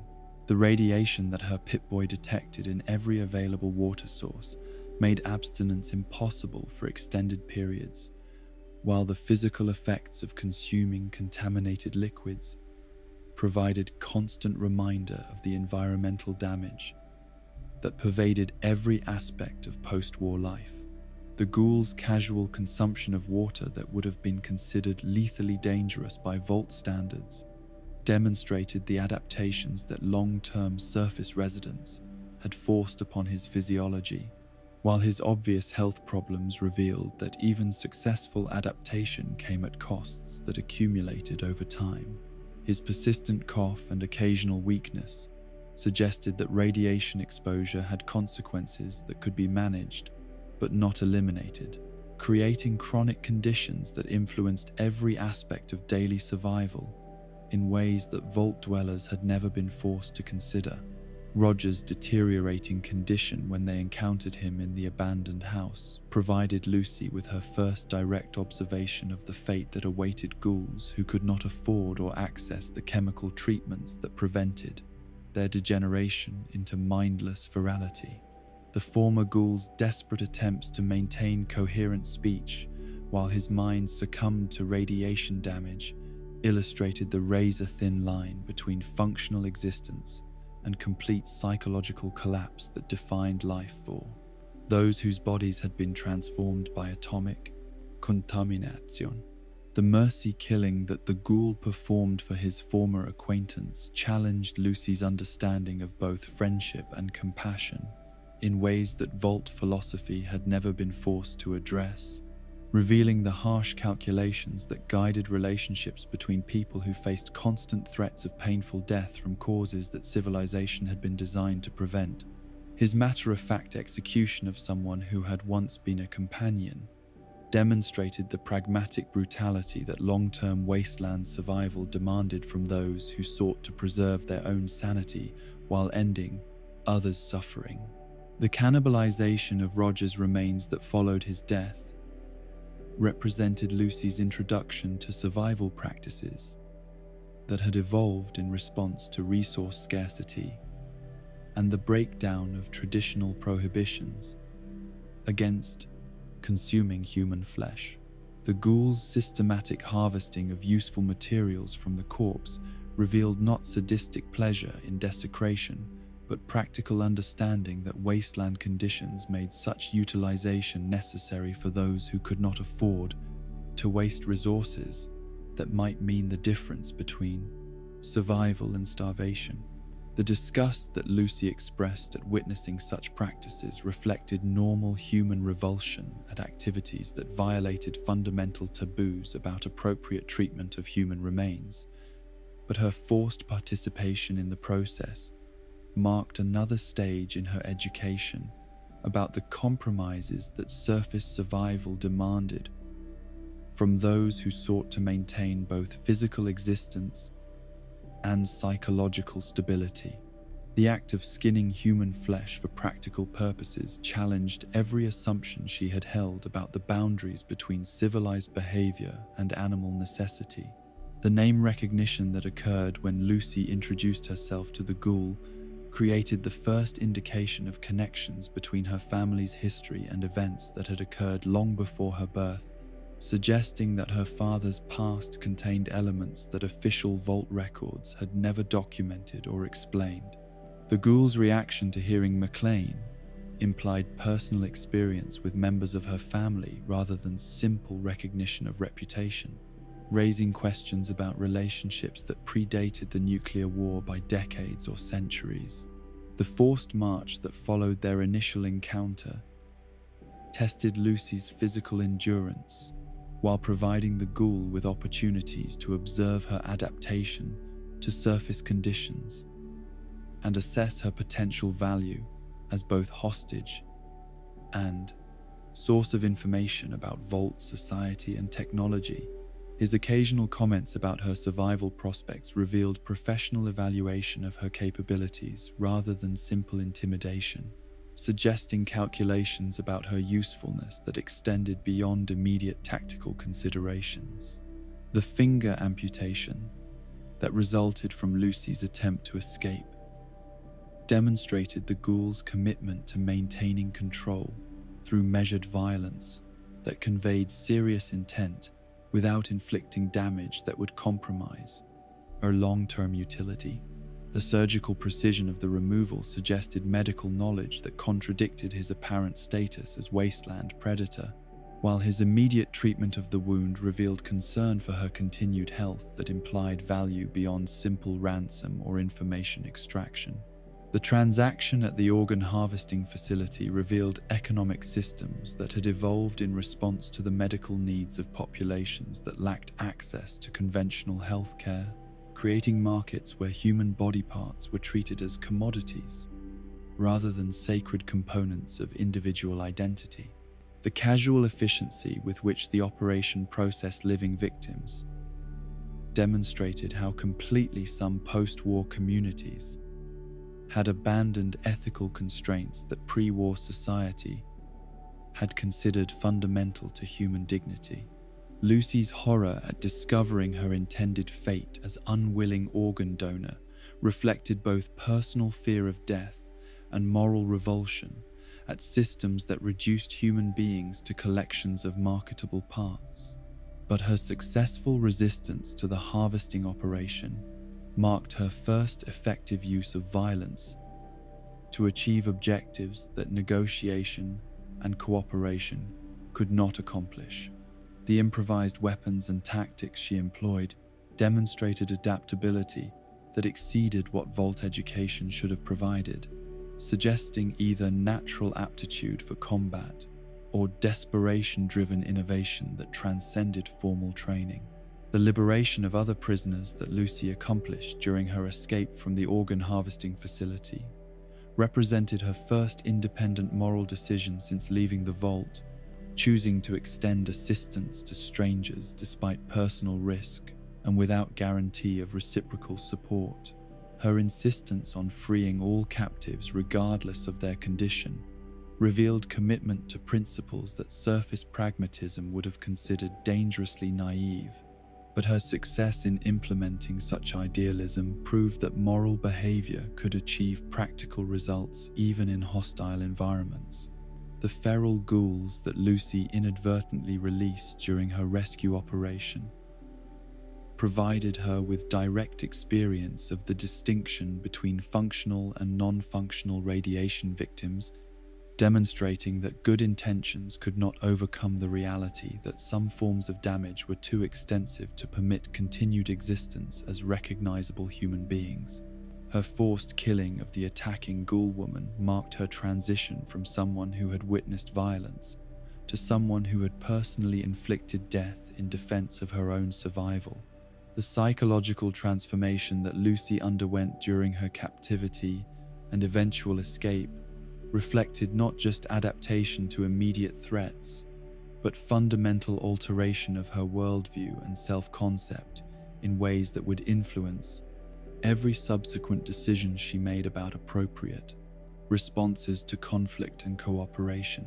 The person who emerged from the organ harvesting facility possessed capabilities and perspectives that the sheltered vault dweller who had entered it could never have developed or understood. The medical supplies that Lucy provided to the ghoul after her escape demonstrated both practical understanding that his continued health served her interests and recognition that mercy could serve strategic purposes even when extended to former enemies. Her decision to share resources that might have enhanced her own survival prospects suggested either remarkable generosity or sophisticated calculation about the benefits of transforming adversarial relationships into cooperative partnerships. The golden rule philosophy that Lucy articulated while providing assistance to someone who had threatened her life revealed retention of ethical principles that had somehow survived her exposure to wasteland brutality and moral compromise. Her ability to treat others according to standards she hoped would govern their treatment of her demonstrated that vault education in cooperative behavior could survive transplantation to surface conditions, though whether such idealism would prove sustainable remained to be determined by future challenges. The ghoul's recovery from his medical crisis, with Lucy's assistance, created a debt relationship that complicated their previous captor-prisoner dynamic, while demonstrating that mutual dependence could develop even between individuals whose interests had previously been completely antagonistic. His grudging respect for her survival capabilities and moral consistency suggested recognition that she possessed qualities that might justify cooperation rather than continued coercion. The parting of ways that followed the resolution of the medical emergency represented Lucy's first truly independent decision about her future direction. Since leaving Vault 33, choosing to continue pursuing her original objectives despite having opportunities to abandon dangerous missions in favor of safer alternatives, her commitment to finding her father and completing her delivery of Wilzig's head demonstrated determination that had been strengthened rather than weakened by her exposure to surface realities and personal trauma. The knowledge that the ghoul would continue his own pursuit of information and revenge created ongoing tension that would influence Lucy's decision-making throughout the remainder of her journey. But his demonstrated capacity for mercy and cooperation suggested that their paths might converge again under circumstances that would test whether their temporary alliance could develop into something more sustainable and mutually beneficial.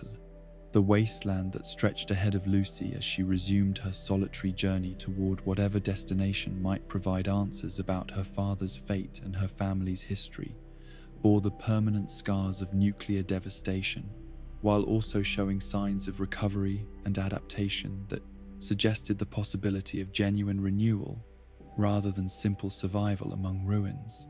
The question of whether she could maintain her moral principles while achieving her practical objectives would be answered through choices that would define not just her personal future, but her contribution to whatever civilization might eventually emerge from the ashes of the old world. The Brotherhood of Steel's mechanical precision in discovering deception revealed itself through systems that had been designed to detect inconsistencies in reports from field operatives, but Maximus's situation presented complications that exceeded the parameters of standard disciplinary procedures. His return to headquarters wearing power armor that belonged to a knight whose death he had failed to prevent created immediate questions about command authority and resource allocation that required investigation beyond simple debriefing. Protocols. Elder Quintus's interrogation of the returned operative focused initially upon procedural violations rather than moral failings, reflecting organizational priorities that emphasized proper chain of command over individual heroism or tragic circumstances. The Brotherhood's military culture demanded accountability for equipment and personnel that transcended personal relationships or emotional considerations, creating frameworks for evaluation that reduced complex human situations to administrative categories that could be processed through established channels. Maximus's explanation of Knight Titus's death as the result of cowardice rather than tactical error or equipment failure represented a calculated decision to protect his own reputation while destroying that of someone who could no longer defend himself. The characterization of his former commander as someone who had abandoned his duties in the face of danger served multiple purposes. It explained the armor's availability while portraying Maximus as the more courageous participant in their final encounter. The investigation that should have followed such serious allegations was complicated by the absence of witnesses or forensic evidence that could corroborate either version of events, leaving Brotherhood Command to evaluate competing narratives based upon the reputations and perceived reliability of those involved. Maximus's record as an aspirant had been adequate but unremarkable, while Titus had accumulated enough negative evaluations to make accusations of cowardice plausible to superiors who had observed his treatment of subordinates. Thaddeus's arrival as replacement squire created immediate complications for Maximus's deception, while providing opportunities for validation through successful mission completion that might overcome questions about irregular avancement procédure. The new partnership represented a chance to demonstrate leadership capabilities under field conditions, but it also created risks that another person might discover inconsistencies in his account of recent events or observe behaviors that contradicted his claimed experience with power armor operations. The tracking mission that resumed with Thaddeus's assistance revealed both the advantages and limitations of Brotherhood technology when applied to pursuit operations in contested territory, where multiple factions possessed capabilities that could interfere with standard reconnaissance procedures. The power armor's sensor systems provided enhanced detection capabilities, but they also created electromagnetic signatures that could be detected by enemies with appropriate equipment and training. Dr. Wilzig's corpse, when they finally located it, provided confirmation that their target had indeed passed through the area, while raising new questions about the current location of whatever technology he had been carrying when he escaped. Enclave custody.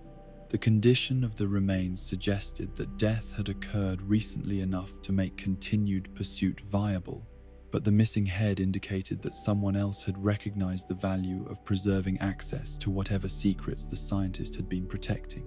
The radiation traces that Thaddeus detected using his training in hazardous materials identification provided their first concrete lead toward whoever had claimed the valuable remains, but following such evidence required moving through territory where background contamination made precise tracking difficult, and dangerous exposure to accumulated toxins made extended operations potentially fatal, even for personnel equipped with protective equipment.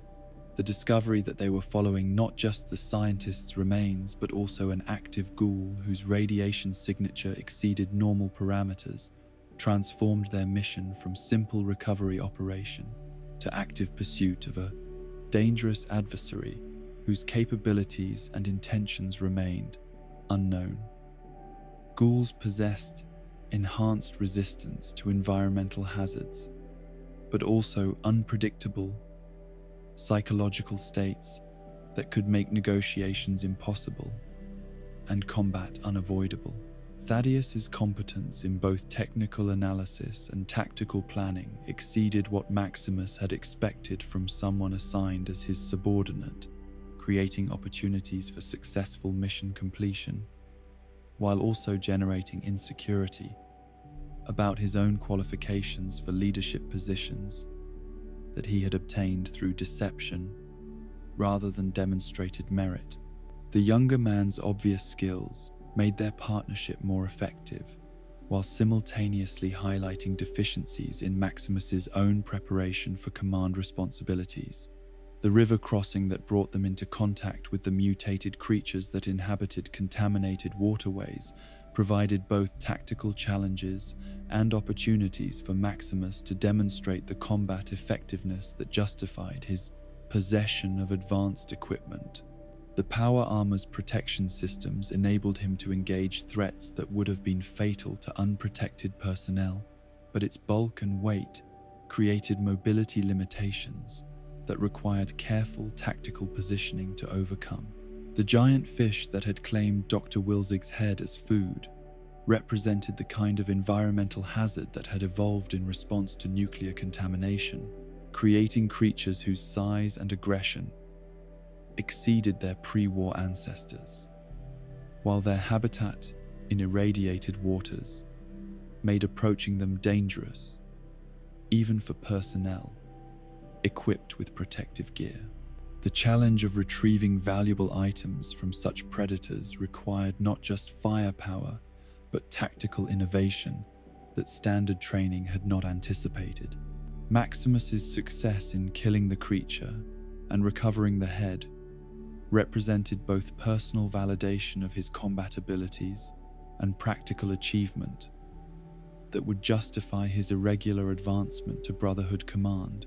The completion of their primary mission objective provided evidence of leadership effectiveness that might satisfy superiors who had questioned his qualifications, while the dramatic nature of the accomplishment created the kind of heroic narrative that organizational culture valued above procedural compliance.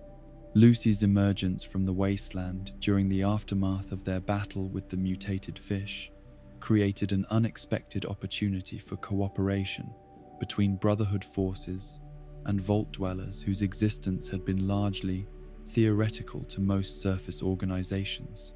Her obvious injuries and desperate condition made immediate assistance both humanitarian necessity and potential source of intelligence about underground facilities that might contain valuable pre-war technology. The radiation poisoning that Lucy had accumulated during her surface travels represented the kind of medical emergency that Brotherhood personnel were trained to treat using advanced equipment that most wasteland communities could not access or afford. Her condition provided Maximus with opportunities to demonstrate both technical competence and compassionate leadership while establishing relationships that might prove valuable for future operations in regions where Vault facilities remained active. The partnership that developed between Lucy and Maximus reflected both practical necessity and personal attraction that transcended their different backgrounds and organizational affiliations. But their cooperation also created complications for Brotherhood objectives that required careful management to avoid conflicts between personal relationships and professional obligations. The intimacy that developed between them represented emotional connections that military culture typically discouraged as potential sources of compromised judgment. The tracking device that Lucy possessed provided capabilities that exceeded what Brotherhood equipment could achieve for locating the specific individual they both sought, creating mutual dependence that served both parties' immediate objectives while potentially complicating future interactions between their respective communities. Her Pip-Boy's ability to monitor the ghoul's movements offered advantages that justified cooperation despite policy preferences for independent operations. Thaddeus's injury during their encounter with the hostile wasteland inhabitants who had been following the same trail represented the kind of combat casualty that field operations inevitably produced. but his specific wounds created medical challenges that exceeded what their current supplies and equipment could address effectively. The damage to his foot required treatment that would either restore full mobility or force his withdrawal from active operations until proper medical facilities could be accessed. The decision to continue operations with reduced personnel while seeking medical assistance for their wounded companion reflected the kind of tactical calculation that successful Brotherhood commanders were expected to make under field conditions, balancing mission objectives against personnel welfare in ways that served organizational interests while maintaining unit cohesion and morale. The discovery of Vault 4 and its unusual population of surface refugees created opportunities for both medical assistance and intelligence gathering that exceeded the value of their original mission objectives. But the facility's irregular status raised questions about its relationship to standard Vault programs and the reliability of its inhabitants' claims about their origins and intentions. Overseer Benjamin's physical mutations and the similar modifications visible among his community's members provided evidence that their vault had experienced some form of experimental program that differed significantly from standard residential facilities designed to preserve pre-war populations in unmodified condition. The nature of these alterations suggested either deliberate human experimentation or exposure to contamination sources that standard Vault technology should have prevented.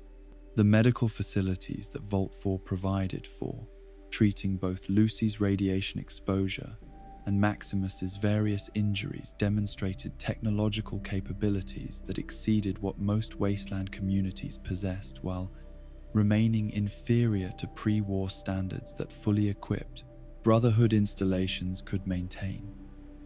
Their treatment protocols reflected adaptation of standard procedures to resource limitations and equipment constraints that had forced innovation in medical practice. The social organization that governed Vault 4's operations revealed attempts to integrate surface refugees with original Vault populations in ways that most facilities had never attempted, creating hybrid communities that combined underground technical capabilities with wasteland survival experience. The success of such integration provided evidence that cooperation between different post-war populations remained possible despite cultural and technological differences.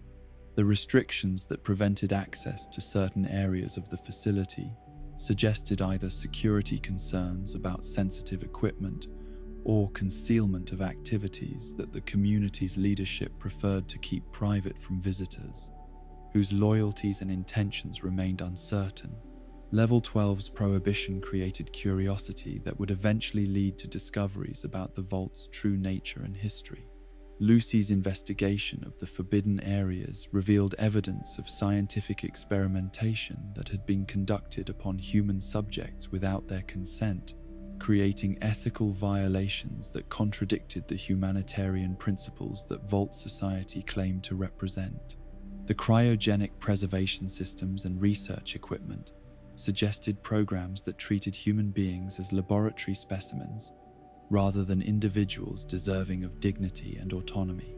The confrontation that resulted from Lucy's unauthorized exploration forced Vault 4's leadership to acknowledge the darker aspects of their facility's history while explaining how current management had reformed policies to prevent continuation of abusive practices. Their attempts to distinguish between past crimes and present virtue reflected the complex moral calculations that post-war survival had forced upon communities seeking to transcend their origins while maintaining useful capabilities. Maximus's growing comfort with Vault life during his recovery period represented both genuine appreciation for security and stability that his nomadic Brotherhood existence had never provided, and recognition that such comfort came at costs in personal freedom and mission focus that might compromise his military effectiveness and career advancement. The decision between safety and duty created internal conflicts that challenged his fundamental identity and priorities. The theft of the power core that enabled their departure from Vault 4 represented both tactical necessity for continued operations and moral compromise that damaged relationships with people who had provided life-saving assistance without demanding payment or guarantees of reciprocity. The choice between gratitude and mission completion demonstrated the kind of ethical calculation that Brotherhood training had not adequately prepared him to make.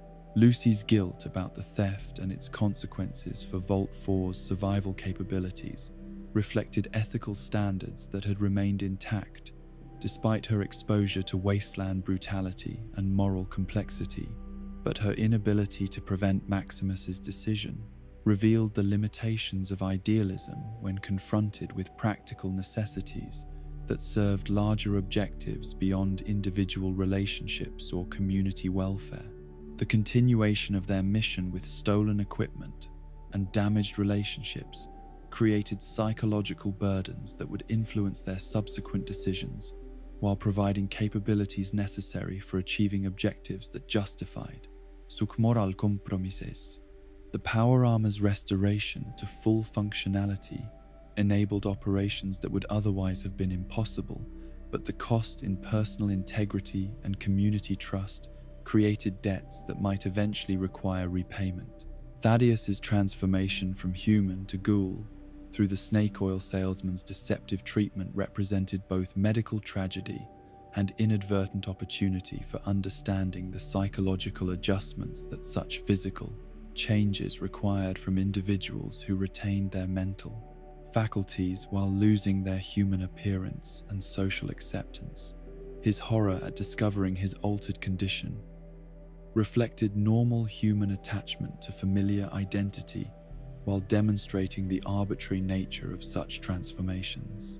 The radio station that provided Thaddeus with communication capabilities for contacting Brotherhood headquarters also represented the kind of isolated outpost that individual entrepreneurs had established throughout the wasteland to serve travelers' needs for information exchange and emergency assistance.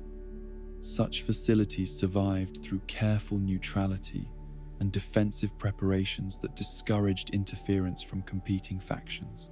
The booby traps that protected the radio facility from unauthorized access demonstrated the paranoid security measures that post-war survival had made necessary for anyone who possessed valuable resources or strategic capabilities that might attract violent attention from raiders, scavengers, or military organizations seeking to requisition useful assets for their own operations. The final confrontation between Maximus and his former friend represented both personal tragedy and practical necessity, as the Brotherhood's policies regarding ghoul contamination made Thaddeus's continued association with their forces impossible despite his loyalty and continued competence. The organization's prejudice against radiation-modified humans created situations where valuable personnel were lost due to biological changes beyond their control.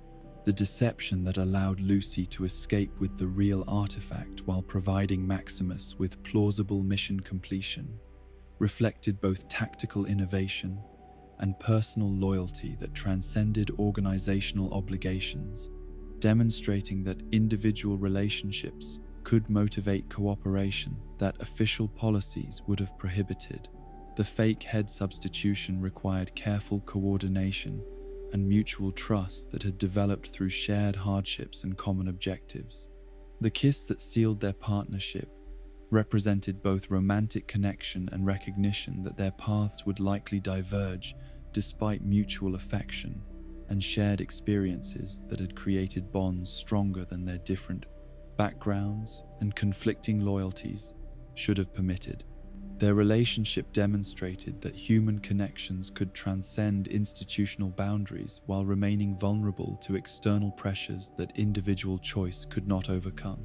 The return of Maximus to Brotherhood headquarters marked the beginning of revelations that would challenge not only his personal understanding of honor and duty, but the fundamental assumptions upon which the organization had built its post-war identity and mission. Elder Quintus received the returning operative with the skeptical attention that irregular circumstances always demanded within military hierarchies, where deviation from established protocols typically indicated either exceptional competence or dangerous deception, and the evidence surrounding Knight Titus's death suggested possibilities that extended far beyond simple mission complications.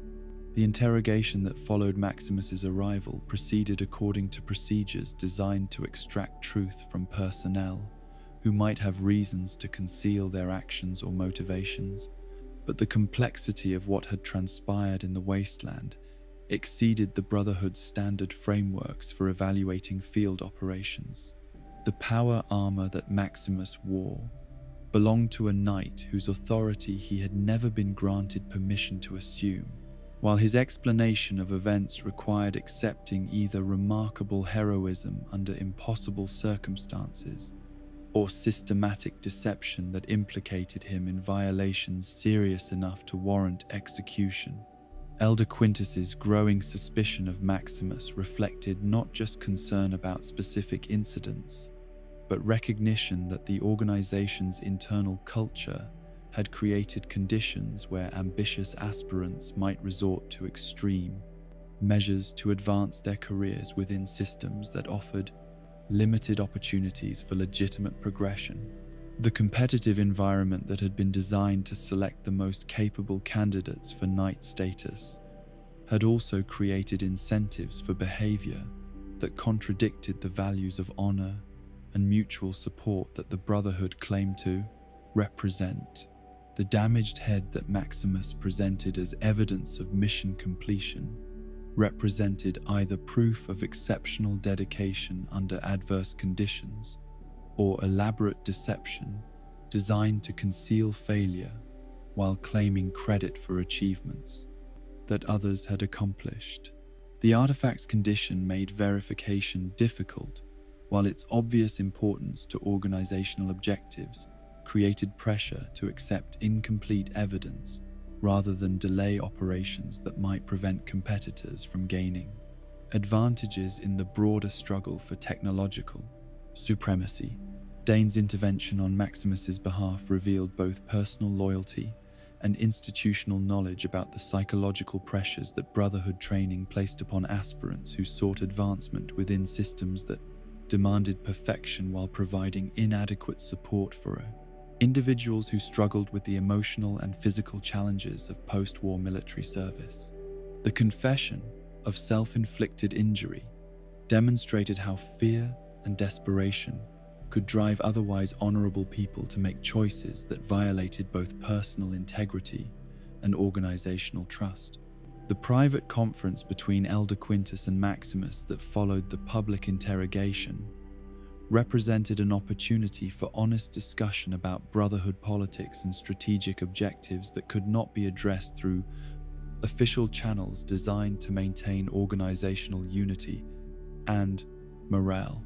The elders' willingness to acknowledge systemic problems within their command structure suggested either remarkable intellectual honesty or calculated manipulation, designed to secure loyalty through apparent candor about institutional failure. The conspiracy that Quintus proposed to Maximus revealed ambitions that exceeded mere personal advancement to encompass fundamental reformation of Brotherhood culture and objectives according to principles that he believed would restore the organization's effectiveness and moral authority. His vision of renewed leadership challenged existing hierarchies while promising opportunities for advancement that traditional systems had denied to capable individuals whose backgrounds or circumstances had prevented recognition of their potential contributions. The mission to recover the artifact represented both test of Maximus's capabilities and opportunity to demonstrate the kind of decisive action that Quintus believed necessary for organizational renewal. But the operation's complexity suggested challenges that would require not just individual heroism, but coordinated effort between personnel whose loyalty to competing interpretations of Brotherhood values might create internal conflicts that would compromise mission effectiveness and unit cohesion. Dane's inclusion in the expedition, despite the recent revelation of self-inflicted injury, reflected either remarkable forgiveness or practical necessity that transcended personal considerations in favor of operational requirements that demanded experienced personnel regardless of their previous mistakes or psychological vulnerabilities. The decision to trust someone who had demonstrated willingness to harm himself rather than face combat assignments created risks that extended beyond individual reliability to encompass unit security and mission accomplishment. The aircraft that transported Brotherhood forces toward their objective carried not just military personnel and equipment, but the weight of organizational expectations and internal tensions that would influence every decision made during operations that could determine the future balance of power between competing factions throughout the region. The advanced technology that enabled such mobility also created vulnerabilities that enemies with appropriate capabilities and intelligence might exploit to achieve tactical advantages. The ghoul who had claimed Dr. Wilzig's head possessed both the artifact they sought and knowledge of events that might provide insights into broader conspiracies involving corporate manipulation and governmental deception that had shaped post-war development. According to plans that predated the nuclear exchange by decades, his capture would require not just tactical success, but interrogation techniques that could extract information from someone whose experience and psychological state presented challenges that standard procedures might not overcome. The revelation of Cooper Howard's pre-war identity through recovered memories and historical records transformed understanding of the ghoul's motivations from simple greed to personal vendetta against forces that had betrayed him and his family, while using his celebrity status to promote policies that had ultimately led to global nuclear devastation. The Hollywood actor who had unknowingly served as propaganda tool for corporate interests that had orchestrated the very apocalypse his advertisements had promised to prevent represented the kind of tragic irony that characterized so many aspects of post-war existence. The listening device that Cooper had placed on his wife's Pip-Boy during the final months before the bombs fell had recorded conversations that revealed the depth of corporate planning for nuclear conflict and the systematic manipulation of public opinion that had prevented effective opposition to policies that served private profit rather than national security. The evidence he had gathered implicated not just Vault-Tec, but entire networks of cooperating organizations that had viewed global devastation as acceptable cost for guaranteed market dominance. Barbara Howard's casual discussion of dropping nuclear weapons as corporate strategy rather than military necessity revealed the complete moral bankruptcy of executive decision-making processes that had reduced human civilization to expendable resource in calculations that prioritized shareholder value over species survival. Her matter-of-fact treatment of mass murder as business planning demonstrated how thoroughly corporate culture had abandoned ethical constraints that most people considered fundamental to civilized behavior. The meeting with Moldova that had preceded Cooper's final discovery of his wife's true allegiances represented his last opportunity to choose sides in conflicts that would determine not just his personal fate, but the survival of democratic institutions that corporate manipulation was systematically undermining. Her warnings about Vault-Tec's intentions had been accurate, but Cooper's emotional investment in his family relationships had prevented him from accepting evidence that would have required abandoning everything he believed about the people he loved. Hank McLean's appearance at the Vault Tech gathering as young executive rather than Vault overseer revealed connections between Lucy's family and the corporate conspiracy that had orchestrated the Great War while positioning themselves to profit from its aftermath through technological monopolies and social control systems that would ensure their continued dominance over whatever civilization eventually emerged from the ruins. His presence at strategy meetings demonstrated complicity that extended beyond simple employment to active participation in genocide. The Buds program that had been designed to preserve corporate executives through extended cryogenic suspension represented the ultimate expression of capitalist priorities that valued management continuity over human survival, ensuring that the same individuals who had destroyed the old world would control the construction of whatever replaced it. The systematic preservation of corporate leadership, while ordinary citizens faced nuclear annihilation without protection or preparation, demonstrated the class warfare that had motivated the entire pre-war conspiracy. The government agents who captured the ghoul in the present day represented law enforcement capabilities that had survived the nuclear exchange in forms that maintained pre-war authoritarian structures while abandoning democratic accountability or constitutional protections that had theoretically limited governmental power. Their incompetence suggested either organizational decay or systematic corruption that had reduced official institutions to criminal enterprises that served private interests rather than public welfare. Sheriff Booker's recognition of the ghoul's reputation as effective bounty hunter created opportunities for cooperation that transcended official hostility while demonstrating the pragmatic relationships that characterized post-war politics, where personal competence often mattered more than ideological alignment or institutional affiliation. His willingness to acknowledge professional respect for someone his organization was theoretically required to arrest revealed the flexible loyalties that wasteland survival had made necessary.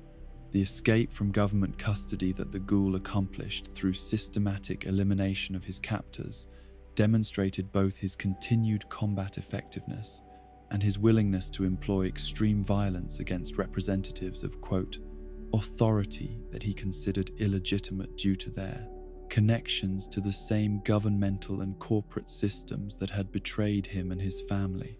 His methods revealed skills that exceeded what most bounty hunters possessed, while suggesting military or intelligence training that his entertainment background should not have provided. Moldova's current identity as the Flame Mother represented her evolution from pre-war activist to post-war revolutionary, whose objectives had expanded from corporate reform to systematic overthrow of all institutions that had survived the nuclear exchange while maintaining connections to the forces that had orchestrated global devastation. Her reputation throughout the wasteland suggested organizational capabilities that exceeded what individual charisma could achieve without substantial resources and strategic planning. The bounty poster that bore Moldova's image created the connection between Cooper's pre-war encounters with anti-corporate activism and the present-day pursuit of individuals whose current activities threatened whatever stability the post-war world had managed to achieve. The recognition that his former acquaintance had become a major political figure forced him to confront questions about his own choices and allegiances that had been dormant throughout his decades of existence as professional predator. The pursuit of information about his family's fate that had motivated Cooper's bounty hunting career gained new urgency with the realization that Moldova possessed not just general knowledge about Vault-Tec operations, but specific information about individual cases and personal histories that official records had never documented or preserved. Her survival and continued activity suggested access to resources and intelligence networks that might finally provide answers to questions that had haunted him since the bombs fell. The conservatory that served as Moldova's headquarters represented both tactical objective for Brotherhood forces and symbolic location where conflicts between competing visions of post-war development would be resolved through violence that would determine which factions, interpretation of technological progress and social organization would guide future reconstruction efforts. The facility's defensive capabilities and strategic importance made its capture essential for anyone seeking regional dominance. The convergence of Brotherhood forces, the pursuing ghoul, and whatever defenders Moldava had assembled created conditions for large-scale combat that would test not just individual capabilities, but organizational effectiveness and strategic planning that had been developed through decades of smaller conflicts and resource competition. The battle's outcome would influence political development throughout the territory, while determining the fate of individuals whose personal stories had become entangled with broader historical forces. Maximus's internal conflict between loyalty to Brotherhood objectives and personal commitment to Lucy's welfare represented the kind of moral challenge that military service inevitably created for individuals whose human relationships transcended organizational boundaries and professional obligations. His growing understanding of institutional corruption within his own command structure had undermined confidence in official objectives, while his emotional attachment to someone outside Brotherhood culture had created alternative loyalties that might compromise mission effectiveness. The approach to final confrontation carried weight of personal histories and political calculations that extended far beyond immediate tactical considerations to encompass questions about justice, revenge, technological development, and social organization that would determine not just individual fates, but the fundamental character of whatever civilization might eventually replace the world that nuclear fire had destroyed. The choices made during the coming battle would echo through generations of survivors who would inherit whatever results from the collision of competing visions and irreconcilable conflicts that had been building since before the first Bombsfell. The observatory that crowned the hills above the wasteland's contested territories stood as testament to humanity's pre-war ambitions to understand the cosmos. But in the years since atomic fire had reshaped the earth beneath its dome, the facility had been transformed into something that served more terrestrial purposes. A fortress, where those who claimed to represent the future would determine which vision of post-war civilization would guide whatever reconstruction might emerge from the ashes of the old world's failures and betrayals. Lucy's approach to the conservatory carried with it the weight of everything she had discovered about her family's history and her own identity during her journey through the surface world that Vault education had taught her to fear, but never prepared her to understand. The bag that contained Dr. Wilzig's severed head represented not just the completion of her original mission, but the key to confronting truths about her father's past that would challenge every assumption she had held about the moral foundation upon which her underground community had been built. The sight of Hank McLean imprisoned within the facility's defensive perimeter should have provided the relief and vindication that Lucy had sought throughout her dangerous journey. But the circumstances of his captivity and the identity of his captors suggested complications that exceeded simple rescue operations. The man who had raised her to believe in Vault Society's moral superiority was now revealed as someone whose past contained elements that his daughter had never been permitted to discover or question.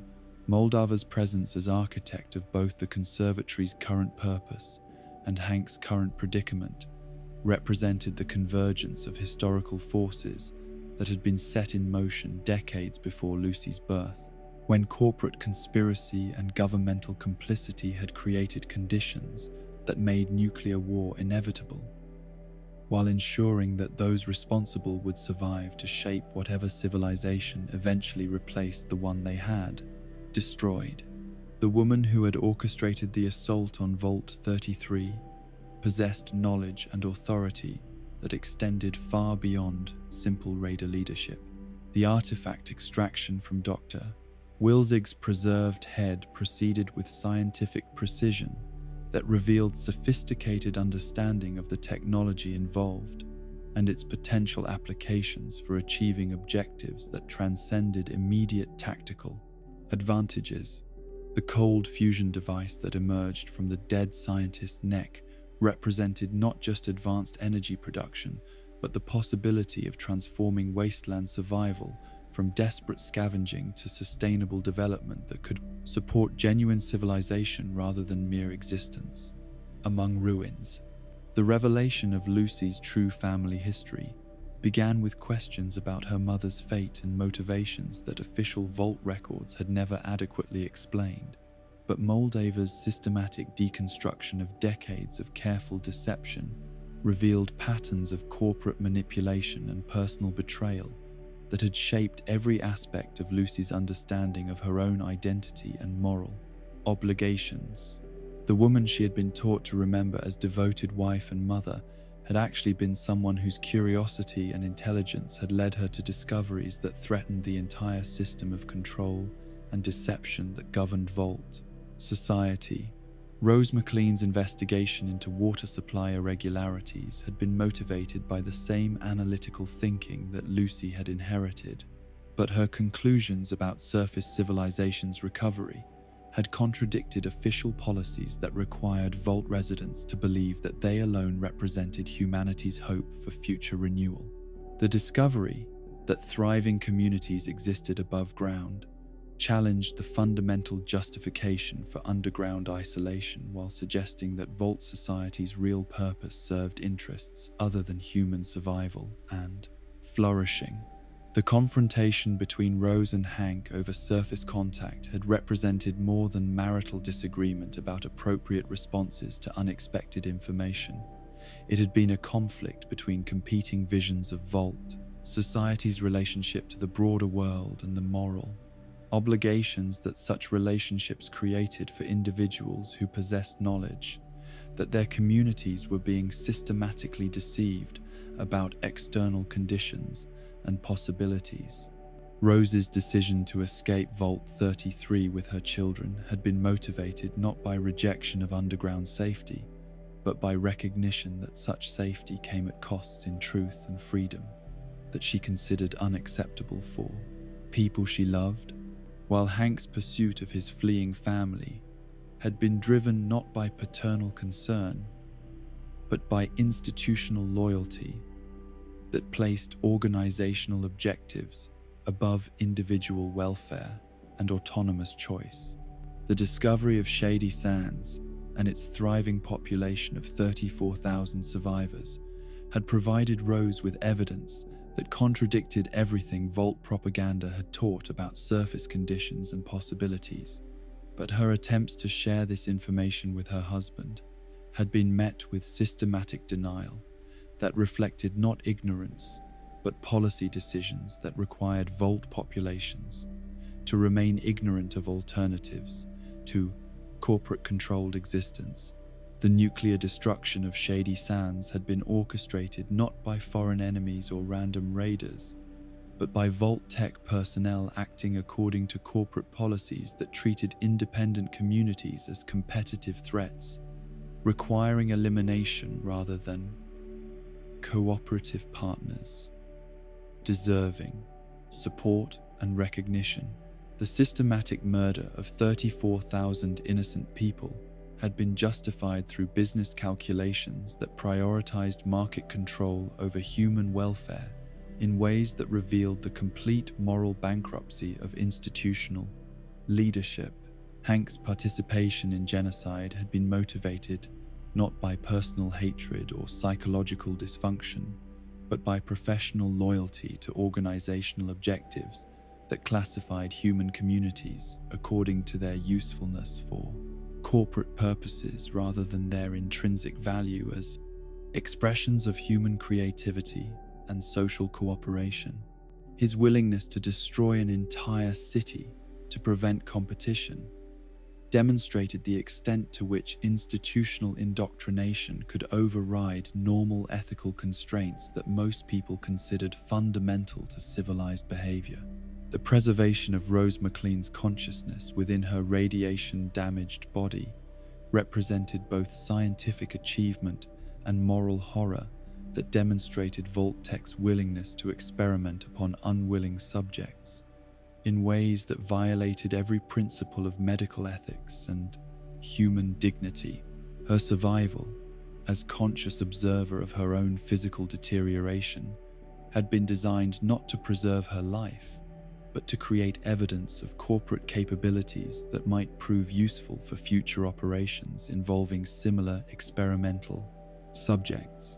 Lucy's recovered memories of her childhood in Shady Sands revealed not just personal history, but evidence of the systematic deception that had shaped her understanding of her own past and her family's relationship to the broader world.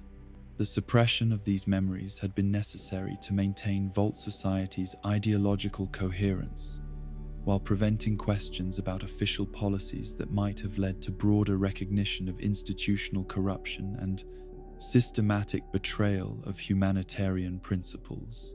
The cold fusion technology that Moldava sought to activate represented more than advanced energy production. It symbolized the possibility of genuine progress and sustainable development that could free post-war communities from dependence upon scavenged resources while providing foundations for civilization that served human needs rather than corporate profits. The device's activation would demonstrate that alternatives to exploitation and control remained possible for those willing to challenge existing power structures. Hank's forced cooperation in accessing the cold fusion device represented both practical necessity and symbolic acknowledgement that corporate control depended upon voluntary compliance from individuals who possessed technical knowledge essential for system operation. His reluctant assistance with technology activation revealed the vulnerability of hierarchical organizations to resistance from personnel who understood the moral implications of their professional responsibilities.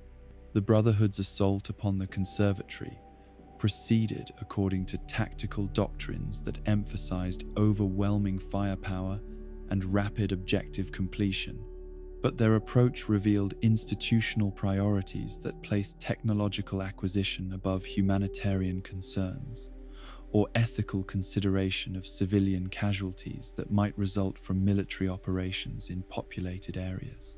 The organization's methods demonstrated how completely their noble stated objectives had been corrupted by practical necessities that contradicted their claimed values.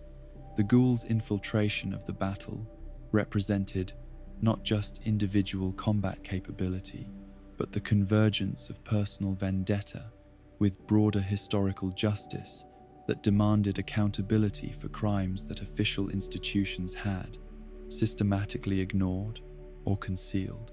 Cooper Howard's two-century pursuit of answers about his family's fate had finally brought him to the place and time where such answers might be obtained through methods that legal systems could never have provided.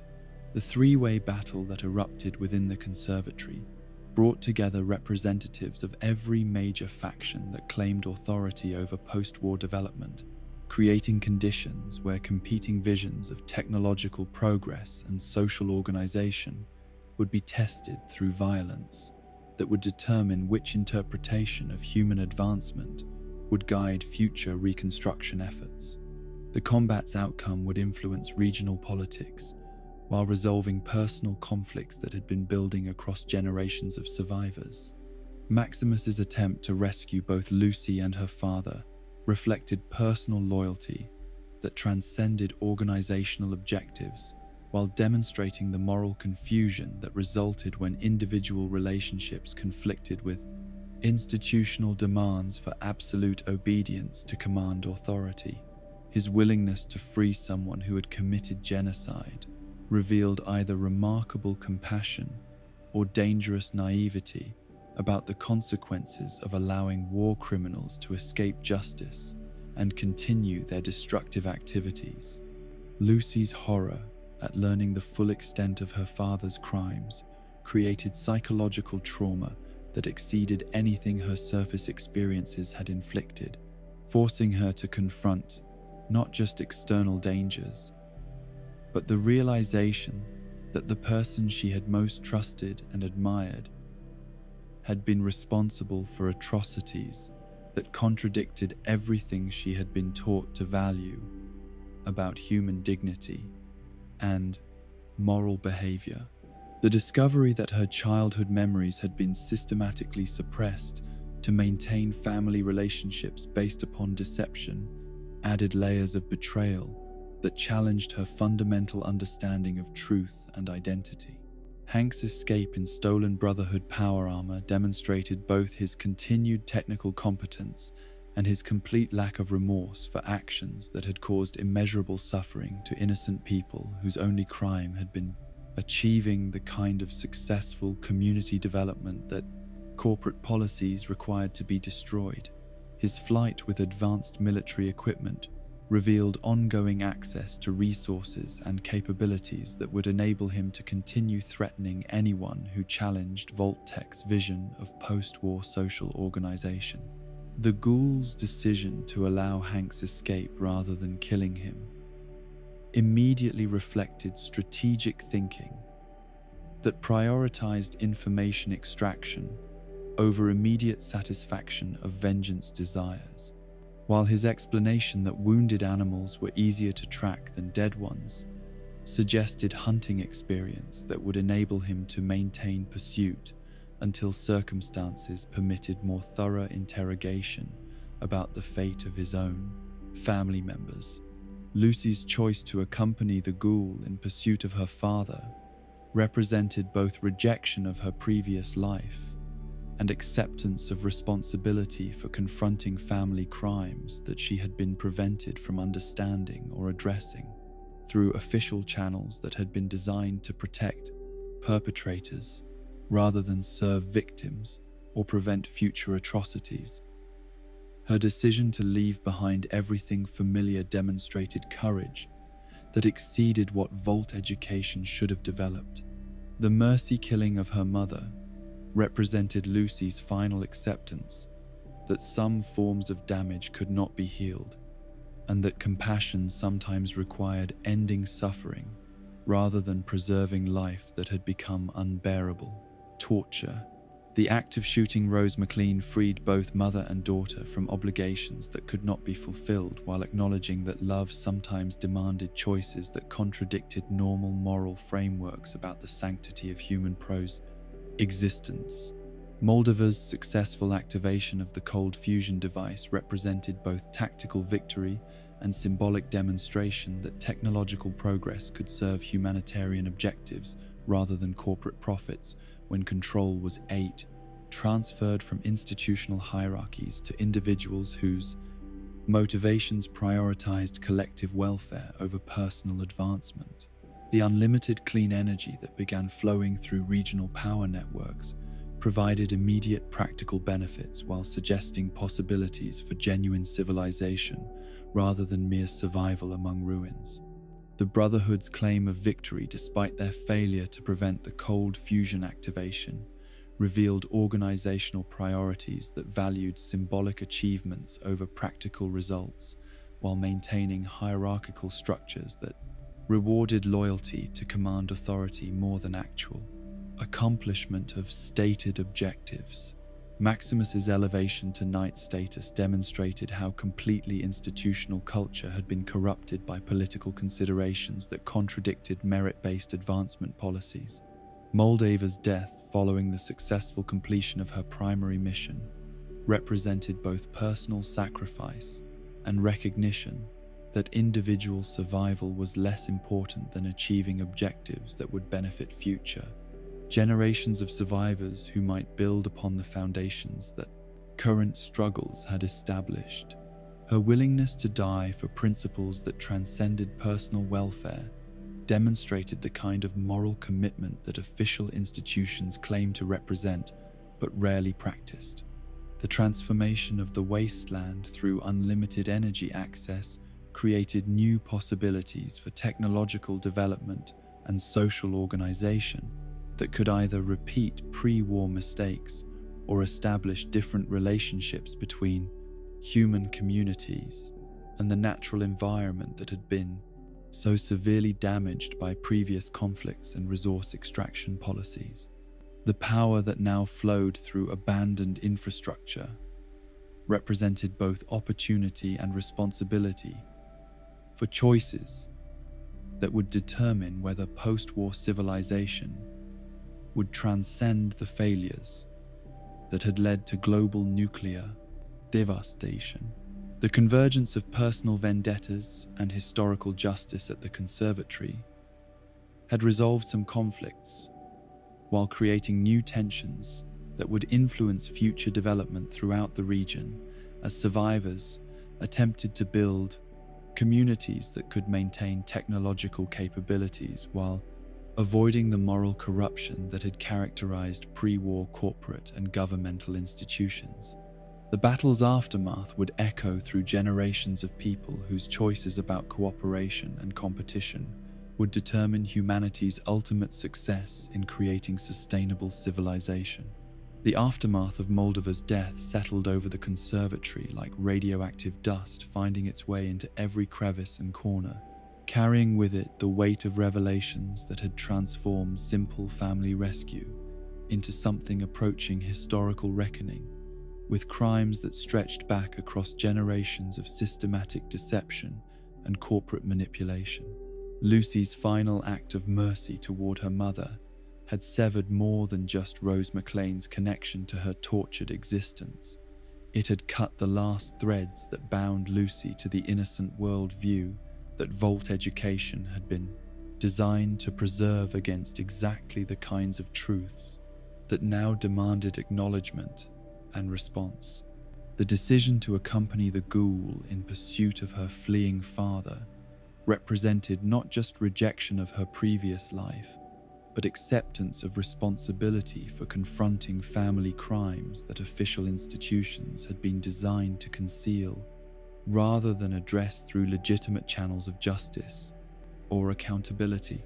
Cooper Howard's patient explanation of tracking wounded prey carried implications that extended beyond immediate pursuit tactics to encompass philosophical questions about the relationship between vengeance and justice that Lucy's moral education had never been forced to examine in practical contexts.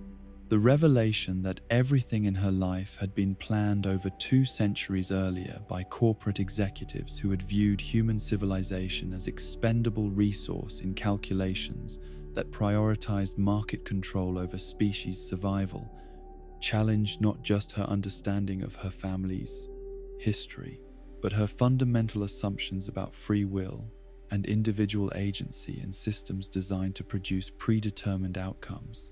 The knowledge that her very existence had been orchestrated to serve purposes she had never been permitted to understand created existential questions about identity and autonomy that Vault philosophy had never anticipated or addressed.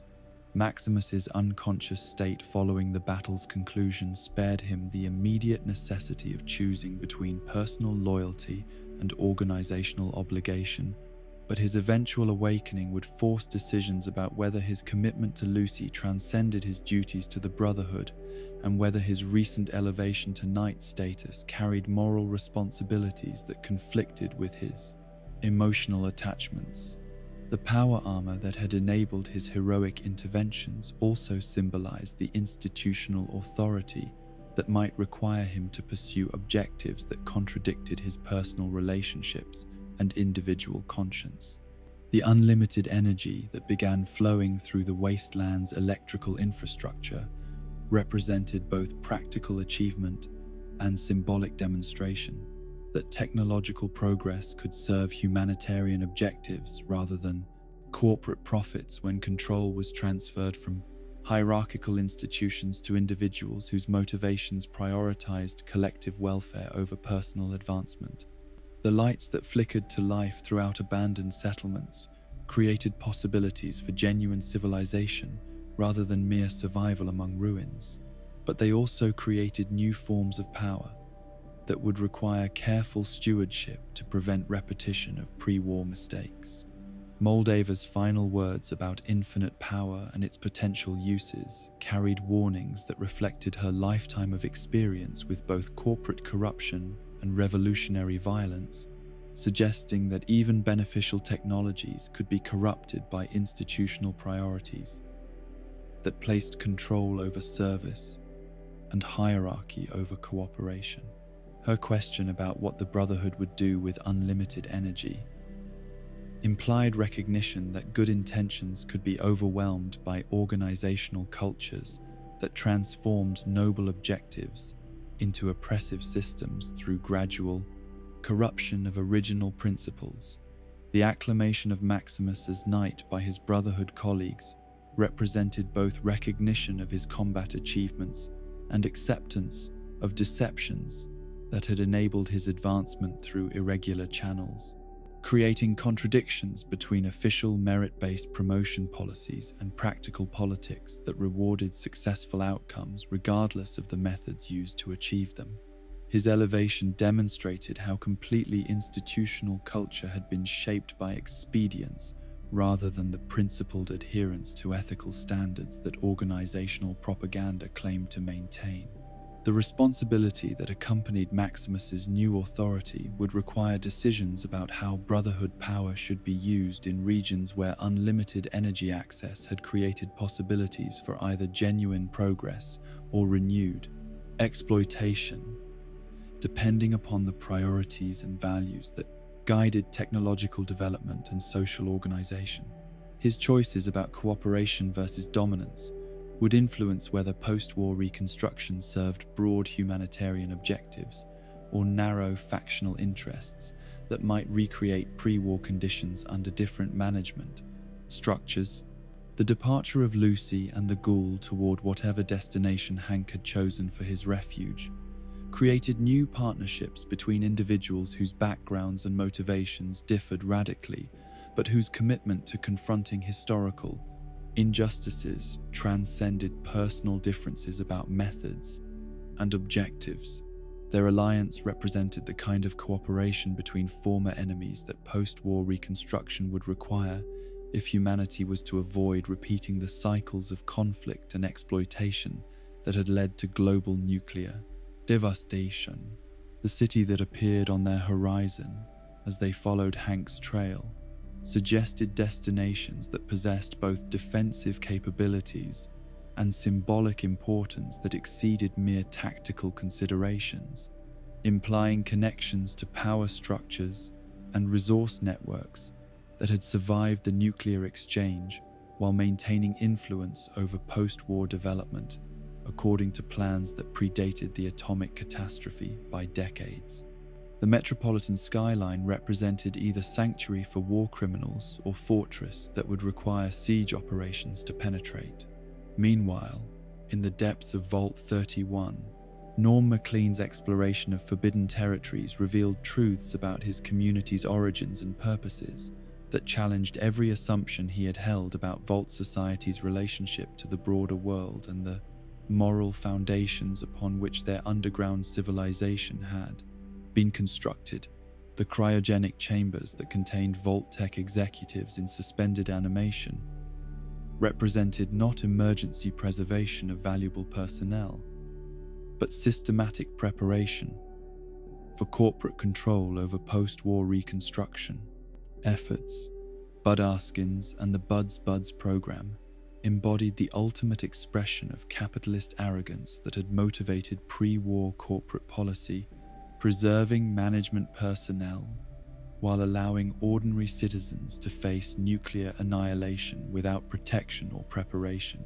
The casual discussion of genocide as business strategy revealed how completely executive decision-making had been divorced from normal moral considerations about human welfare and dignity, treating mass murder as acceptable cost for guaranteed market dominance in whatever civilization might eventually emerge from atomic ruins. The revelation that Vaults 32 and 33 had been designed as breeding programs rather than survival shelters exposed the extent to which Vault residents had been deceived about their own purposes and value within systems that treated them as livestock rather than autonomous, individuals deserving of truth and respect. The systematic manipulation of genetic selection and social organization had been intended to produce populations that would serve corporate interests without questioning the authority or legitimacy of their management structures. The plan to eventually wipe the surface clean demonstrated that Vault Tech's ultimate objectives extended beyond mere profit maximization to encompass complete environmental and social control that would eliminate all alternatives to corporate-managed existence while ensuring that future human development served exclusively commercial rather than humanitarian purposes. The scale of planned genocide exceeded even the nuclear exchange that had destroyed pre-war civilization, indicating institutional commitment to absolute domination that recognized no moral constraints or ethical limitations. Norm's imprisonment within the Vault system that had shaped his entire existence represented both personal tragedy and symbolic demonstration of how completely institutional control could eliminate individual freedom while maintaining appearances of democratic participation and voluntary cooperation.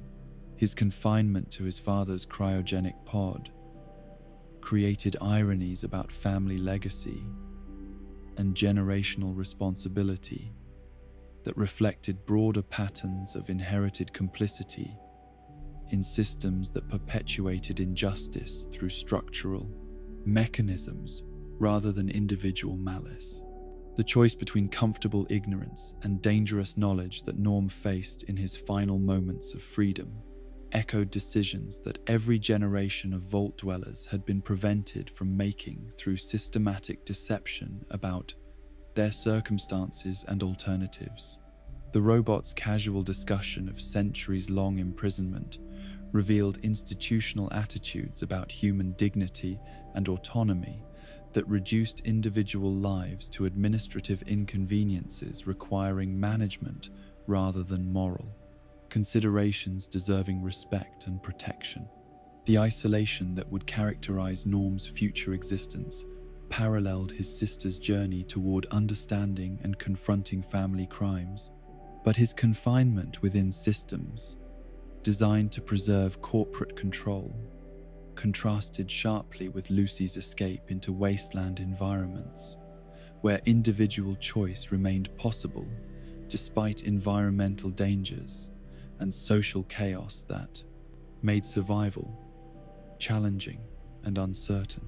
The broader implications of Vault experiments and corporate manipulation extended throughout the post-war world in ways that affected every survivor community regardless of their specific origins or current circumstances, creating common interests in exposing truth and achieving justice that transcended factional boundaries and organizational loyalties.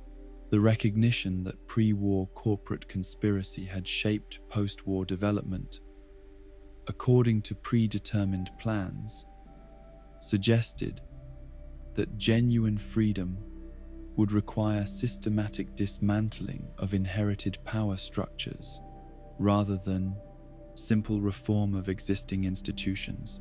Lucy's psychological journey from innocent Vault dweller to experienced surface survivor represented not just personal growth but symbolic demonstration that human consciousness could transcend systematic indoctrination when confronted with evidence that contradicted official narratives about reality and moral obligation.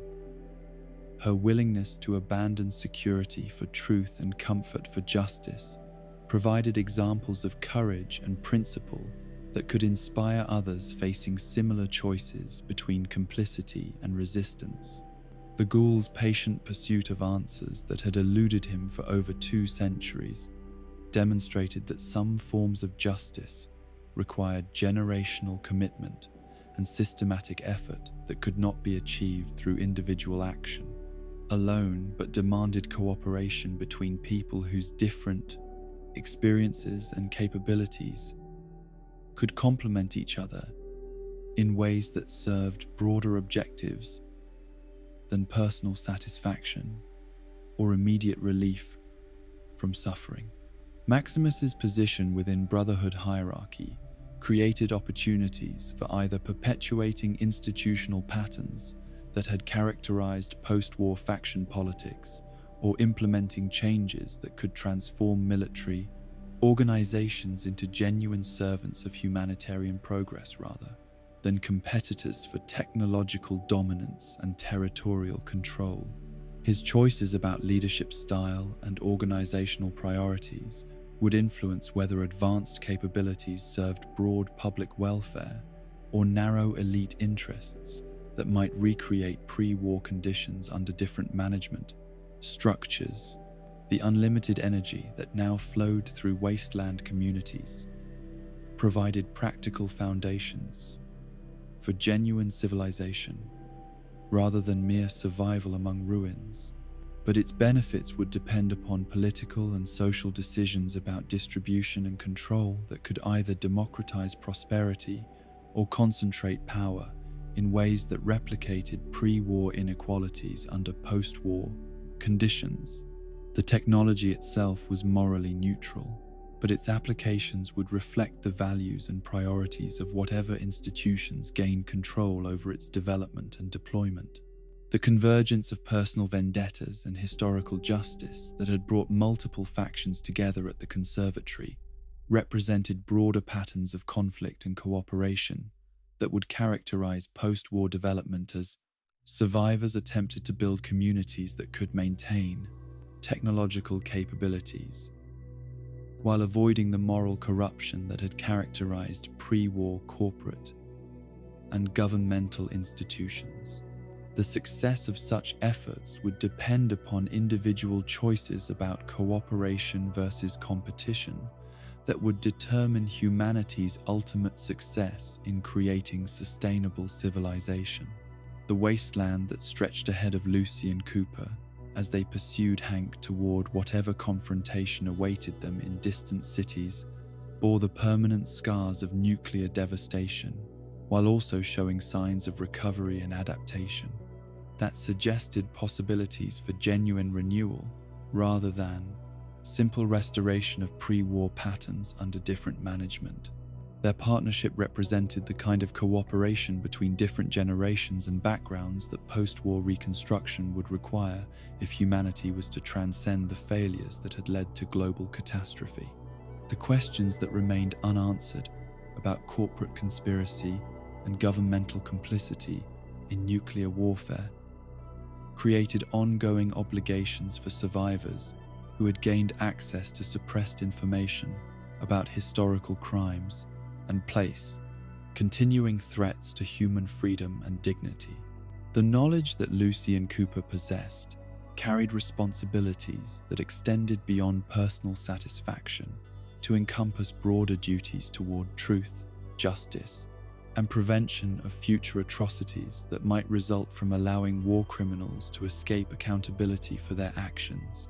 As night fell over the wasteland, and the lights that Moldova's sacrifice had restored began to illuminate settlements that had survived in darkness for generations, the possibilities for genuine progress and sustainable development seemed brighter than they had been since before the first bombs fell over 2 centuries earlier.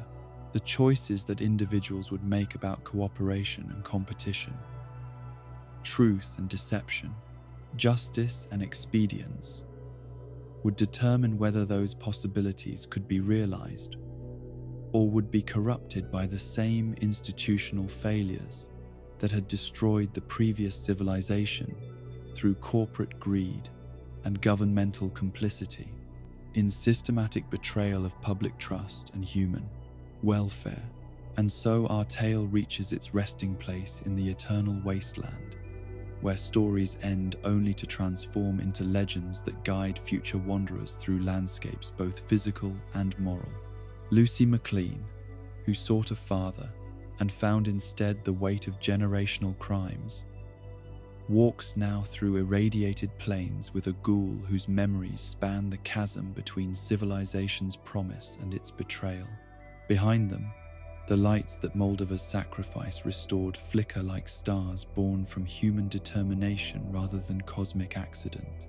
Maximus rises within Brotherhood ranks built upon noble lies and ignoble truths, his power armor encasing both heroic intention and the compromises that survival demands from those who would lead others through the darkness that corporate greed has made of the world.